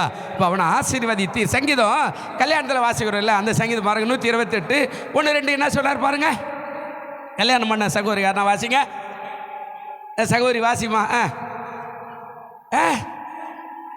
என்ன சொல்றார் பாருங்க. கர்த்தருக்கு பயந்து அவர் வழிகளில் நடக்கிறவன் எவன் அவன் எப்படியாப்பட்டவன்? ஆசீர்வதிக்கப்பட்ட. 2வது வசனம் என்ன சொல்றாரு? உன் கைகளின் பிரயாசம் நீ என்ன பண்ணுவ? சாப்பிடுவாய். உனக்கு பாக்கியமும் நன்மையும் என்ன செய்யும்? பாக்கியன்றது உலகத்தில் சொல்கிறான் பாக்கிய பெற்றவன்பா, பாக்கியசாலிப்பா. உனக்கு பாக்கியமோ அடுத்த நன்மை எப்படின்னா, உனக்கான நன்மையை ஒருவனும் உன்னிடத்திலிருந்து பற்றிக்கொள்ள முடியாது. உனக்கு பாக்கியமும் நன்மையும் உண்டாயிருக்கு. எப்போ? அவன் கைகளின் கிரிகளை நீ ஆசீர்வதித்தேன் அப்படின்னா செழிப்பாக்கினேர். அதாவது அவன் போய் தொட்டதெல்லாம் செழிப்பாக்கினேர். சில கைராசி டாக்டருங்க அப்படின்னு சொல்லுவாங்கல்ல. அவன் அந்த கைராசி டாக்டர்கிட்ட யார் போனாலும் அந்த டாக்டர் தொட்டா அது சின்ன குழந்தையோ பெரிய குழந்தையோ யாராக இருந்தாலும் சுகமாக்கி அவன் ஆரோக்கியமாய் வாழக்கூடிய வாழ்க்கையை அவன் செய்கிறானே, அதுதான் அங்கே சொல்கிற செழிப்பாக்கினேர். சில புருஷமாரு கேட்டவன சொல்ல, என் மனைவி வைக்கிற குழம்பு சாப்பிட்டா நான் வாழ்நாளெல்லாம் அவளோடு கூடவே இருக்கணுன்ற மாதிரி. சில பேர் குழம்பாயாது அல்லேலூயா, இதை சாப்பிட்றதுக்கு நான் எதுக்கையா கல்யாணம் பண்ண, ஹோட்டல்லே கொடுப்பானேன்ற மாதிரி பேசுவாங்க.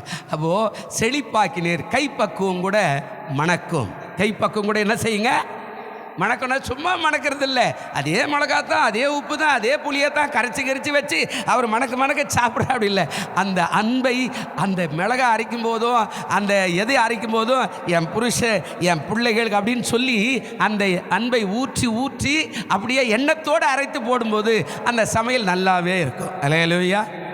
நம்ம சமையலை பார்த்துட்டு நம்ம குடும்ப தலைவர் சொல்லுவார், எங்கே சுற்றினாலும் என் மனைவி சமையலுக்காக நான் போய் தான் ஆகணையா அப்படின்னு சொல்லுவான். இல்லைன்னா ஊடியா அவள் செஞ்ச சமையல் அவளே சாப்பிட்டுக்கிட்டோம், இந்த ஹோட்டலில் நல்லா தான் இருக்கும் அப்படின்னு போயிடுவாள்ல. அது மாதிரி இப்போ நடக்கிற அடுத்த காரியம் என்ன அப்படின்னா, அவர் சொல்கிறாரு, அவனை ஆசீர்வதித்தீர். எப்படி ஆசீர்வதித்தீர்? ஏசாயா 61:9 என்ன சொல்கிறார் பாருங்க. ஏசாயா 61:9 வசனம் என்ன சொல்கிறார் பாருங்க.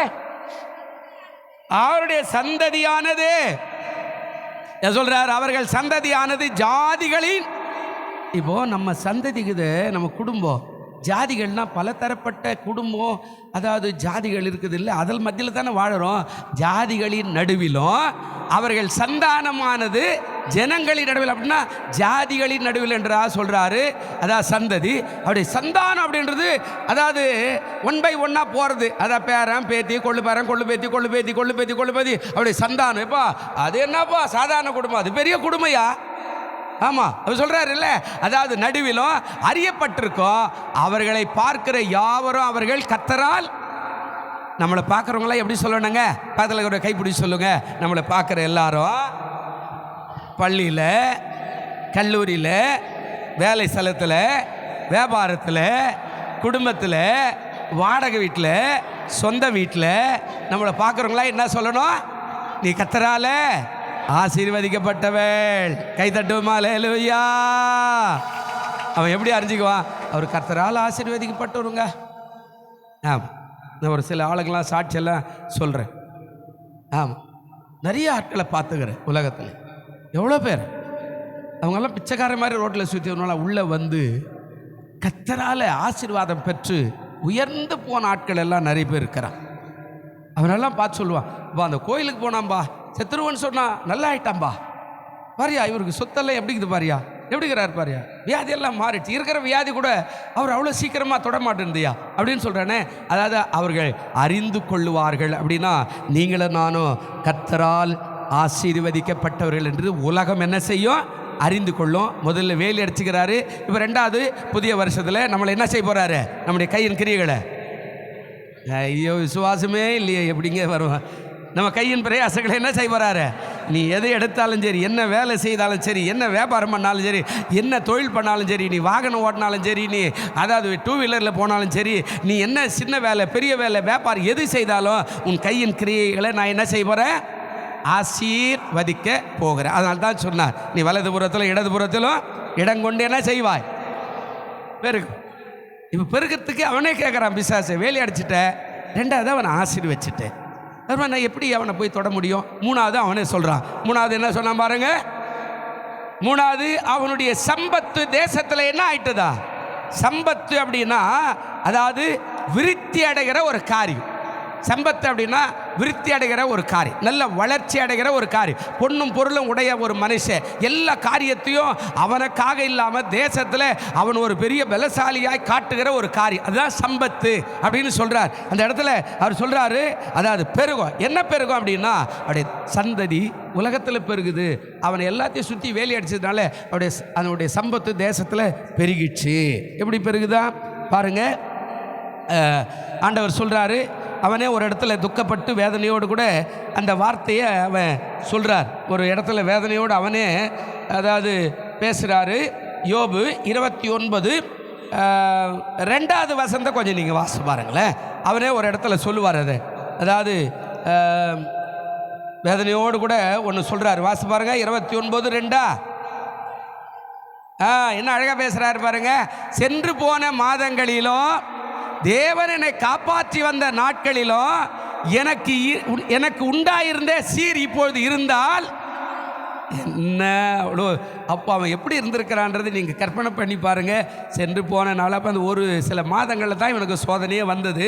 இப்போ அவன் சொல்கிறான், அந்த பாட்டில் நண்பர்கள்கிட்ட சொல்கிறான், நான் சென்று போன மாதங்களிலும் தேவன் என்னை காப்பாற்றி வந்த நாட்களிலும் எனக்கு உண்டாயிருந்த சீர் இப்பொழுது இருந்தால் எப்படி இருக்கும்? தேசத்தில் அவனை சம்பத்து உயர்த்தினா அவன் ரோட்டில் அப்படி போனான்னா அந்த வாலிபர்கள் பயந்து கைப்பொத்தி ஓரமாக நிற்பாங்களாம். அந்த வயதானவங்க திண்ணையில் உட்காந்துருந்தா எழுந்து கை கட்டி யோபு பெரிய மனுஷன் போகிறான். இருந்தாலும் அவ்வளோ பெரிய ஆசீர்வாதமா. யோபு 4ஆம் அதிகாரம் 2வது வசனம் 3வது வசனம் கொஞ்சம் வாசிங்க. அதில் ஒரு சில காரியங்கள்லாம் சொல்லுவார் பாருங்க. நிறைய காரியங்கள் எல்லாத்தையும் எடுத்துக்க முடியாது.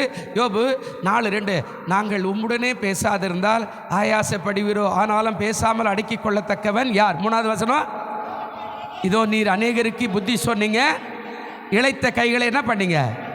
2 காரியம் நடக்குதா? என்ன சொன்னார்? அநேகருக்கு என்ன பண்ண புத்தி சொன்னானா? நீங்கள் என்ன சொல்கிறீங்களா? உடஞ்சி போகிற குடும்பத்தை பார்த்து எனக்கு என்ன சொல்லிக்கிறீங்களா?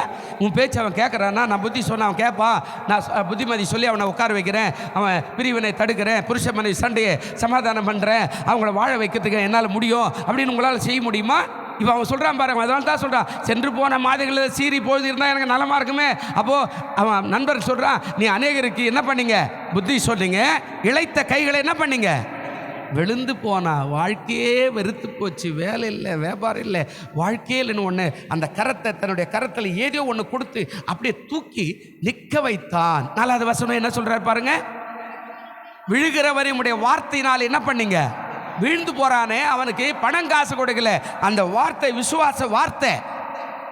எனக்கு நல்லா ஞாபகம். நான் முதல் அடிபட்டு வேலூர் கவர்மெண்ட் ஹாஸ்பிட்டல் இருக்கும்போது எல்லாரும் வருவாங்க. டெய்லி ஒரு 10 பேர் வருவாங்க. கிராமத்துலேருந்து 10 பேர் வந்து நிறைய பழம் வாங்கின்னு வருவாங்க, நிறைய சாப்பாடு எடுத்தா வரும், கறி மீன் முட்டையெல்லாம் செஞ்சு எடுத்தாருவாங்க.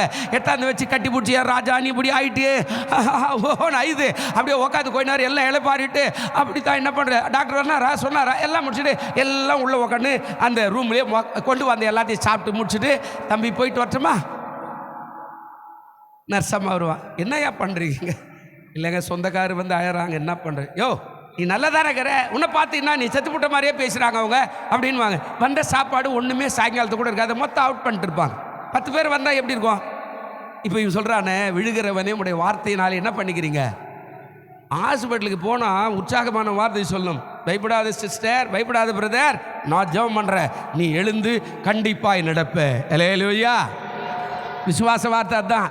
பார்த்துட்டு அப்படியா, எங்கள் பக்கத்து வீட்டில் கூட ஒருத்தர் இருந்தார், இது மாதிரி தான் கட்டியாக இருந்தார், அப்படியே ஜெபம் பண்ணோம், கர்த்தருக்கு ஸ்தோத்திரம், அவர் இறந்துட்டார், இருந்தாலும் இன்னும் ஆண்டவர் காப்பாற்றுவார். இப்போ அவன் வெளியில் வந்துட்டு போயிருக்க, அவன் எதை நினைப்பான்றீங்க? நர்சம்மா சொல்லுங்க, எதை நினைப்பான்? எத்தனை ஊசி போட்டாலும் எத்தனை மருந்து கொடுத்தாலும் அவன் சுக மாட்டான். நம்ம மச்சான் சொன்னானே, ஒரு கட்டி இருந்தது, ஆமாம் அவன் செத்து போயிட்டான்னு சொன்ன, நம்ம என்னைக்கு செத்து போயிடுவோம்? அவன் சொன்னது நடக்குமா? அவன் சொன்னது நடக்குமா? இப்போ இவன் வந்து சொல்கிற காரியம், நர்சம்மா சொல்கிற டாக்டர் எதுவுமே நடக்காது. இப்போ பாருங்க, விழுகிறவன் நம்முடைய வார்த்தையினால் என்ன பண்ணீங்க? நிற்க பண்ணி. 4வது காரியம் சொல்கிறா, தள்ளாடுகிற முழங்கால்களை என்ன பண்ணிக்கிறீங்க? பலப்படுத்தினான். அல்லேலூயா. நான் இன்றைக்கி உயிரோடு இருக்கிறேன்னா ஒரு கன்னியாகுமரியில் இருக்கிற ஒரு சகோதரி தான் எனக்கு காரணம். இந்த அம்மா பேர், அதாவது பிரிஸ்கில்லா கிறிஸ்டின் அப்படின்னு ஒரு பேர். அந்த அம்மா பேர் என்னோட ஒரு வயசு. அந்த அம்மா எனக்கு எல்லாத்தையுமே கொடுத்தாங்க. மாதம் ஒரு கடிதம் எழுதுவாங்க, மாதத்துக்கு என்ன கிடைக்குமே காசு கொடுத்து ரத்தம் வாங்கி கொடுத்துருக்குறாங்க, எல்லாத்தையும் பண்ணாங்க. ஏசு நல்லவர், நம்புடா, அடுத்த ஆப்ரேஷனில் சுகமாயிடும் அப்படின்னு சொல்லி என்ன உருவாக்குனாங்க. இன்னைக்கு அவங்க எங்கே இருக்கிறாங்க எனக்கு சரியாக தெரியாது, ஆனால் நான் ஆரோக்கியமாக இருக்கிறேன், சுகமாயிட்டேன். 1987 இன்ன வரைக்கும் நான் ஆரோக்கியமாய் மாறிட்டேன். 79 செத்து போக வேண்டிய ஆள், ஆனால் எனக்கு இத்தனை ஆப்ரேஷனில் கூட ஆரோக்கியமாக வச்சு 34 ஆண்டுகள் எனக்கு ஜீவனை கொடுத்தார். இந்த இடத்துக்கே வந்து 30 ஆண்டுகள் ஆயிட்டது. அல்லேலூயா. செத்து போனான்னு சொன்ன காரியங்கள்லாம் போய் அந்த அம்மா சொன்னா, நீ பிழைப்ப, இயேசு உன்னை வாழ வைப்பார். இந்த 338 கோடி தேவர்களை நம்பன இல்லை, ஒன்றுமே கிடைக்கல இல்லை. இப்போ இந்த இயேசுனார் நம்பு, அவர் வெளிநாட்டு தெய்வம்னா அதெல்லாம் இல்லை, அவர் உனக்கான தெய்வம். அவர் ஆட்டுக்குட்டி கையில் வச்சுங்க, என்னென்ன பண்ணுவார் அதெல்லாம் ஒரு உதாரணத்துக்கு போட்டுக்கிறாங்க. அந்த இயேசு நம்பு, நீ சுகமாயிடுவ, ஆரோக்கியமாயிடுவ, நல்லா வாழுவ. தள்ளாடுகிற முழங்கால்களை அவர் என்ன பண்ணாருங்க? பலப்படுத்தினார். இன்னைக்கு நாம அதை செய்து பார்க்கும்போது நிச்சயமாய் தர்மம் தலை. உலகத்தில் சொன்னா இல்லை, பைபிள் இருக்கிற வசனம் தான் அது. தர்மம் என்ன செய்யுங்க? அப்போது நாம் செய்யும் போது தர்மம் தலைக்காகும். 41வது சங்கீதத்தில் நீங்கள் 1வது வசனம் 2வது வசனம், என் குறிப்பெல்லாம் மாறி போச்சு. 41வது சங்கீதம் 1வது வசனம் 2வது வசனத்தில் அழகான ஒரு வார்த்தை சொல்லுவார். வாசு பாருங்க, சிறுமைப்பட்டவன் மேலே சிந்தை உள்ளவன் யாருங்க? பாக்கியவான். தீங்கு நாளிலே கர்த்தர் அவன் என்ன செய்வார்? தூக்கிடுவாருங்க, நம்மளை ஆசீர்வதிப்பாருங்க, நம்மளை உயர்த்துவாருங்க. ஆனால் நம்ம என்ன பண்ணுறோம்? வியாதியா, அவன் செஞ்ச பாவத்துக்கு தண்டனை வந்துச்சா, செத்தானா, போட்டோம். இந்த வாயின் வார்த்தையில் நமக்கு இப்படிப்பட்ட வார்த்தை ஒரு விசுவாசிக்கும் வரவே கூடாது. அல்லேலூயா. பாவம் போயிட்டானே ஆண்டவரே, அவன் பிள்ளைகள் என்ன ஆகும்? அந்த அம்மாவுடைய பிள்ளைகள், அந்த புருஷன் என்ன பண்ணுவான், அந்த மனைவி என்ன பண்ணும்? ஆண்டவர்கிட்ட பரிந்து பேசுகிறவர்களாய் தான் இருக்கணுமே தவிர செத்தானா போட்டோம் அப்படின்ற வார்த்தை என்றைக்கு நம்ம வாயிலிருந்து வரவே கூடாது. தேவன் அதை விரும்பார். அப்போ யோபை ஏன் ஆசீர்வதிக்கிறாரு? அப்படிப்பட்டவனா, அதாவது சிறுமைப்பட்டவனெல்லாம் தூக்கி விடுறா. இது அப்படியே நீங்கள் கண்டினியூ பண்ணி பாருங்கள். 30வது வசனம் வரையில், அதிகாரம் வரையில் நீங்கள் போனீங்கன்னா நிறைய நண்பர்கள் சொல்லிக்கிட்டே இருப்பாங்க. நீ இப்படி அவனை உயர்த்தினே, நீ அவனுக்கு காசு கொடுத்து அவனை உயர்த்தினே, அவனுடைய மனைவிக்கு உண்மையாக இருந்த, நீ பாவம் செய்யாதவன், அப்படியா இப்படியா எவ்வளோ காரியத்தை சொல்லுவாங்க. அவ்வளோ காரியத்தை செய்தவன் தான். அதனால தான் ஆண்டவர் அவனுக்கு பிசாசுகிட்ட சப்போர்ட் பண்ணார். அவன் உத்தமனோ, சன்மார்கனோ, தேவனுக்கு பயப்படுறவனோ, பொல்லாப்பை விட்டு விலகிறவனோ அது வேண்டாம். நம்ம கண்ணிலே வரக்கூடாது அந்த பொல்லாப்பு. நீங்கள் நம்மெல்லாம் கடவுள் பக்தியே இல்லாமல் சும்மா சோத்திரன்றோம். ஆனால் வெளியில் போய் அவ்வளவும் கெட்ட வார்த்தைகளை பேசி பாவத்தை செய்கிறோம், புறங்கூறுகிறோம், அடுத்தவங்களை அவதூறாய் பேசுகிறோம். இது எல்லாத்தையும் மாற்றிட்டு ஆண்டவருக்கு உண்மையாருங்க. நீங்கள் வலதுபுறமோ இடதுபுறமோ இடம் கொண்டு என்ன செய்வீங்க? பெருகுவாய். நிச்சயமாய் பெருகுவீங்க, உயர்த்துவீங்க. என்னை பார்த்து 1000 கைகள், சினிமாக்காரன் பண்ண மாதிரி 1000 கைகள் வந்தாலும் ஆதவன் என்ன செய்யறதில்ல, மறைவதில்லைன்னு சொல்லுவோம். 1000 கைகளாவது என்னை பார்த்து செத்து போய்டுற ஆளியாவன், பூமிக்கு பாரமான ஆளியா, இவன் பாவம் செய்தா, இவன் அப்பா என்ன பண்ண முடியும், இவன் தாய் என்ன பண்ண, இவன் கூட போகிற எவனை, இப்படி சொல்கிற வார்த்தைகள் காதில் ரிங்காரம் இடுகிறார். ஆனால் ஒரே ஒரு சகோதரி எனக்காக சொன்னா, யார் என்ன சொன்ன, இந்த பைபிளை வச்சுக்க, மார்போடு அணைச்சிக்க, இது உன்னை வாழ வைக்கும். அல்லேலூயா. நாராக கிழிச்சுக்கிறாங்க. நான் சொல்கிறதெல்லாம் உங்களுக்கு சும்மாவாக இருக்கும். நான்லாம் எனக்கே நம்பிக்கை இல்லை. இந்த சதையை கிழிக்கிறான், இந்த சதையை கிழிக்கிறான், இங்கே ஒட்ட வைக்கிறான், பின்னாடி எடுக்கிறான், முன்னாடி ஒட்ட வைக்கிறான், எல்லாத்தையும் நார தொங்குதுங்க. நான் பிழைப்பனான்ற எனக்கே கூட சந்தேகம்தான். நான் அந்த சகோதரி எப்போ பார்த்தாலும் கை பிடிச்சின்னு வரேன். அந்த வார்டுக்கு வரும்போதெல்லாம், இந்த ட்ரெஸ்ஸை போட்டுன்னு வரும்போதெல்லாம் அந்த அம்மா வந்து ஃபஸ்ட்டு பொறுப்பை எடுத்துக்கிட்டு நேராக என்னாண்டு வந்து நிற்பாங்க. இப்படிங்கிற இன்பநாதன் என்னத்தை சொல்கிறது, கை பிடிச்சி அடுத்த ஆப்ரேஷனில் நீ நல்லா ஆகிடுவோம், பயப்படாது, போயின்னு இருப்பாங்க. அவ்வளோதான். நான் யோசிப்பேன், என்ன இந்த அக்கா வந்து ஏற்கனவே ஒரு ஆப்ரேஷன் பண்ணி 3 மணி நேரம் 4 மணி நேரம் பண்ணி மொத்த தேயிலாம் விட்டு போய் ரத்தமும் சீலும் போயின்னுக்குது, இந்த அக்கா இப்படி வந்து சொல்லிட்டு போயிட்டாங்களே. மறுபடியும் சாயங்காலம் போகும்போது வந்து மெதுவாக சொல்லுவேன், என்ன நீங்கள் இப்படி சொல்லிட்டீங்க, நேரம் போயிடுச்சு, எல்லாம் பரவாயில்ல, ஏசு நல்லவர், தைச்சிருவார், பயப்படாத. 1900 அந்த ஜிக்மர் ஹாஸ்பிட்டல் எனக்கு சாட்சி சொல்லும். ஆமாம், 83 போனேன். நான் 87 தான் வெளியில் வந்தேன். அவ்வளோ நாள் வந்துக்கணும், போயிடணும், வந்துக்கணும். அங்கேயே எனக்கு 5 ஆப்ரேஷன் ஃபெயிலர், எல்லாம் நாராக போயிடுச்சு. ரத்த மழ்ச்சியில் ஒழுகுது, யூரின் ஒரு பக்கம், மோஷன் ஒரு பக்கம், எல்லாமே. ஆனால் அந்த அம்மா அடிக்கடிக்கு சொல்லுவான், நீ நிச்சயமாய் கர்த்தருக்கு சாட்சியாக இருப்ப. இன்னைக்கு நான் சாட்சியாக இருக்கிறேன். அல்லேலூயா. அதே தேவன் உங்களை பார்த்து சொல்கிறாரு, உங்களை வேலி அடைத்து பாதுகாக்கிறார், உங்களை ஆசீர்வதிக்க போகிறார், செழிப்பாக்குவார், உங்களுடைய கையின் பிரயாசத்தை அவர் பெருக செய்ய வல்லவராய் இருக்கிறார். அல்லேலூயா, அல்லேலூயா சொல்லுங்க. ஆண்டவர் சொன்னாரு, நிச்சயமாய் நீங்கள் பெருகுவீர்கள், வலதுபுறமும் இடதுபுறமும் இடம் கொண்டு பெருகுவீர்கள். அப்போது இந்த யோபுக்கு இருந்த 4 காரியம் உங்களுக்கு இருக்கணும். பிசாசு ஓடி ஓடி வந்து டெய்லி வந்து டச் பண்ணிட்டு போகிறான், இல்லை முடியல, இல்லை கடைசியாக ஒரு வசந்த வாசு நம்ம ஏந்திருக்கலாம். அதாவது 1 பேதுரு, அதில் தான் அந்த வார்த்தை இருக்கிறார். 1 பேதுருல 3ஆம் அதிகாரமோ என்னோ நான் நினைக்கிறேன், அதில் ஒரு வார்த்தை சொல்கிறார். அதாவது நீங்கள் பிசாசுக்கு எதிர்த்து நில்லுங்க. அந்த வசனம் தேடுங்க பார்க்கலாம். எத்தனாவது அதிகாரம், எத்தனாவது வசனம் சொல்லுங்க, என்ன சொல்கிறார்? நான் எனக்கு தெரியும், நீங்கள் கொஞ்சம் தேடுங்க பார்க்கலாம். இல்லையா? என்னங்க பைபிளை சரியாக வாசிகள்லாம் இப்படி தாங்க. 1 பேதுருவின் புஸ்தகத்தில் அவர் சொல்கிறாருங்க, நீங்கள் யாருக்கு எதிர்த்து நில்லுங்க? பிசாசுக்கு எதிர்த்து நில்லுங்க. அதாவது 1 பேதுரு காத்தடி என்ன சொல்கிறாரு? இவ வாசிங்க, 5ஆம் அதிகாரம் போட்டு வச்சுக்கங்க. 7வது வசனத்திலிருந்து கொஞ்சம் வாசிங்க, முடிச்சிடலாம். அவர் உங்களை விசாரிக்கிறவர் ஆனபடினாலே உங்கள் கவலையெல்லாம் முதல்ல அவர் வச்சிருங்க. 2வது என்ன சொன்னார்? தெளிந்த புத்தி உள்ளவராக இருங்கள், விழித்திருங்கள், ஏனெனில் உங்கள் எதிராளாகிய பிசாசானவன் கர்ஜிக்கிற சிங்கம் போல எவனை விழுங்கலாமோ என்று வகை தேடி சுற்றி திரிகிறான். இப்போ கீழே என்ன சொன்னார்? விசுவாசத்திலே உறுதியாக இருந்து அவனுக்கு எதிர்த்து நில்லுங்கள். உலகத்தில் உள்ள உங்கள் சகோதரத்தில் அப்படிப்பட்ட பாடுகள் நிறைவேறி வருகிறது என்று அறிந்திருக்கிறேன். விசுவாசத்தில் எதிர்த்தீங்களா, அவர் உங்களை விட்டு என்ன செய்வான்? இப்போ டெய்லி யோபு வந்து சுற்றி சுற்றி சுற்றி தட்டி தட்டி பார்க்குறான். அவன் நீதிமானாக இருக்கிறான், உண்மையாக இருக்கிறான், பயப்படுறவனாக இருக்கிறான், பொல்லாப்பை விட்டு விலகிறவனாக இருக்கிறவன் ஒன்றுமே டச் பண்ண முடியல, அவனுக்கு எதுவும் கிடைக்கல. சட்டத்தில் இருக்கிற ஓட்டையெல்லாம் உலகத்தில் இருக்கிற வக்கீலெல்லாம் எப்படி பண்ணுவாங்களோ அது மாதிரி அவன் ஓட்டையை தேடுறான். யோபுக்கிட்ட ஏதாவது ஒரு குறை இருக்கா? ஒரே குறை இருக்குதா? நம்ம எல்லாம் சொல்லுவோம் கிறிஸ்மஸ் முடிஞ்சிடுச்சு. எத்தனை விசுவாசிங்க, இதை நான் உங்களுக்கு சொல்லி முடிச்சிடுறேன். எத்தனை விசுவாசிங்க பண்டிகை கொண்டாடணும், நல்ல ட்ரெஸ் வாங்கணும், நல்லா சாப்பிட்டோம், நல்ல காரியங்கள்லாம் பண்ணோம். ஒருவேளை இந்த பண்டிகையில் என் பிள்ளைகள் ஏதாவது தப்பு பண்ணியிருப்பாங்க, அதுக்காக நான் ஒரு உபவாசம் எடுத்து என் பிள்ளைகளுக்காக நான் ஒரு பலி செலுத்தி ஆண்டவரை ஆசீர்வதிக்கிறேன். யோபு அதை செய்கிறானே, பைபிளில் சொல்லுதே.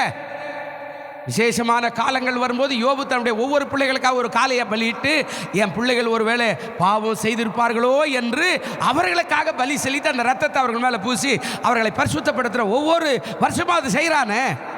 அவனை எப்படி பிசா தொடுவான்? அல்லேலூயா. நம்ம பிள்ளைகளோ நம்ம புருஷனோ நம்ம குடும்பத்தார் கிறிஸ்மஸ் கூட சர்ச்சுக்கே வரதில்லை, நியூ இயருக்கே சர்ச்சுக்கு வரல, அப்புறம் பிசாசி எப்படி தொடாது இருப்பான்? கொஞ்சம் கூட வந்து ஒரு ஆண்டவருடைய பரிசுத்த ஆவிக்குள்ளே உட்காந்து என் மனைவி போகிறேன் நான் கூட போகிறேன், என் புருஷன் போகிறேன் நான் கூட போகிறேன், என் அம்மா போகிறேன் நான் கூட போகிறேன், யாருமே வரல. நம்மளும் அதே மாதிரி பிள்ளைக்கு சோத்துறோம், அது அங்கே போகிறாரு, அவர் இங்கே போகிறாரு, இந்த அம்மா அங்கே போகிறார், இப்படியே சொல்லிக்கிட்டு இருக்கிறவன் பிசாசி எப்படி வராதுப்பா?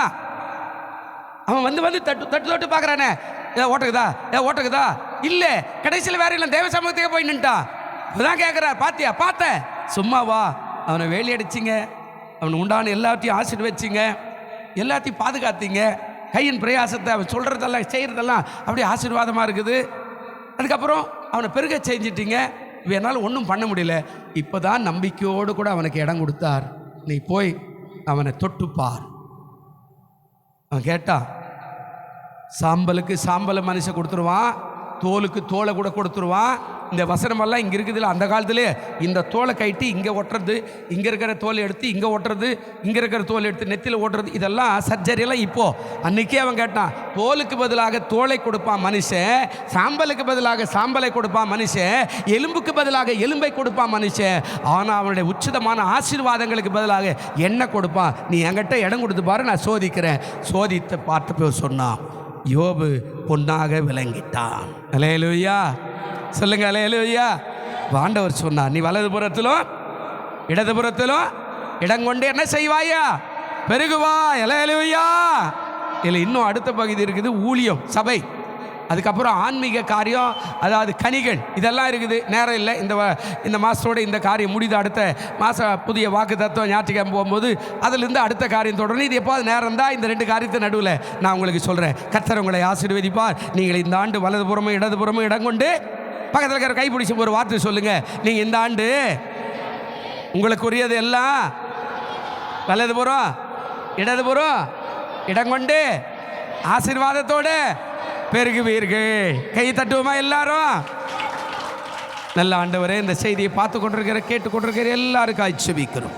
வலதுபுறமும் இடதுபுறமும் இடம் கொண்டு பெருகிற காரியம் யோபுக்கு அப்படி செய்தீங்களே, அவனால் முடியல, பிசாசால உத்தரவு வாங்கி எல்லாம் கொண்டு போனான். ஆண்டவரே, உடைய பிள்ளைகளை ஆசீர்வதி, இதை பார்க்கிற கேட்கிற எல்லாரையும் ஆசீர்வதி, இயேசுவின் நாமத்தில் வேண்டிக் கொள்கிறோம் நல்ல பிதாவே.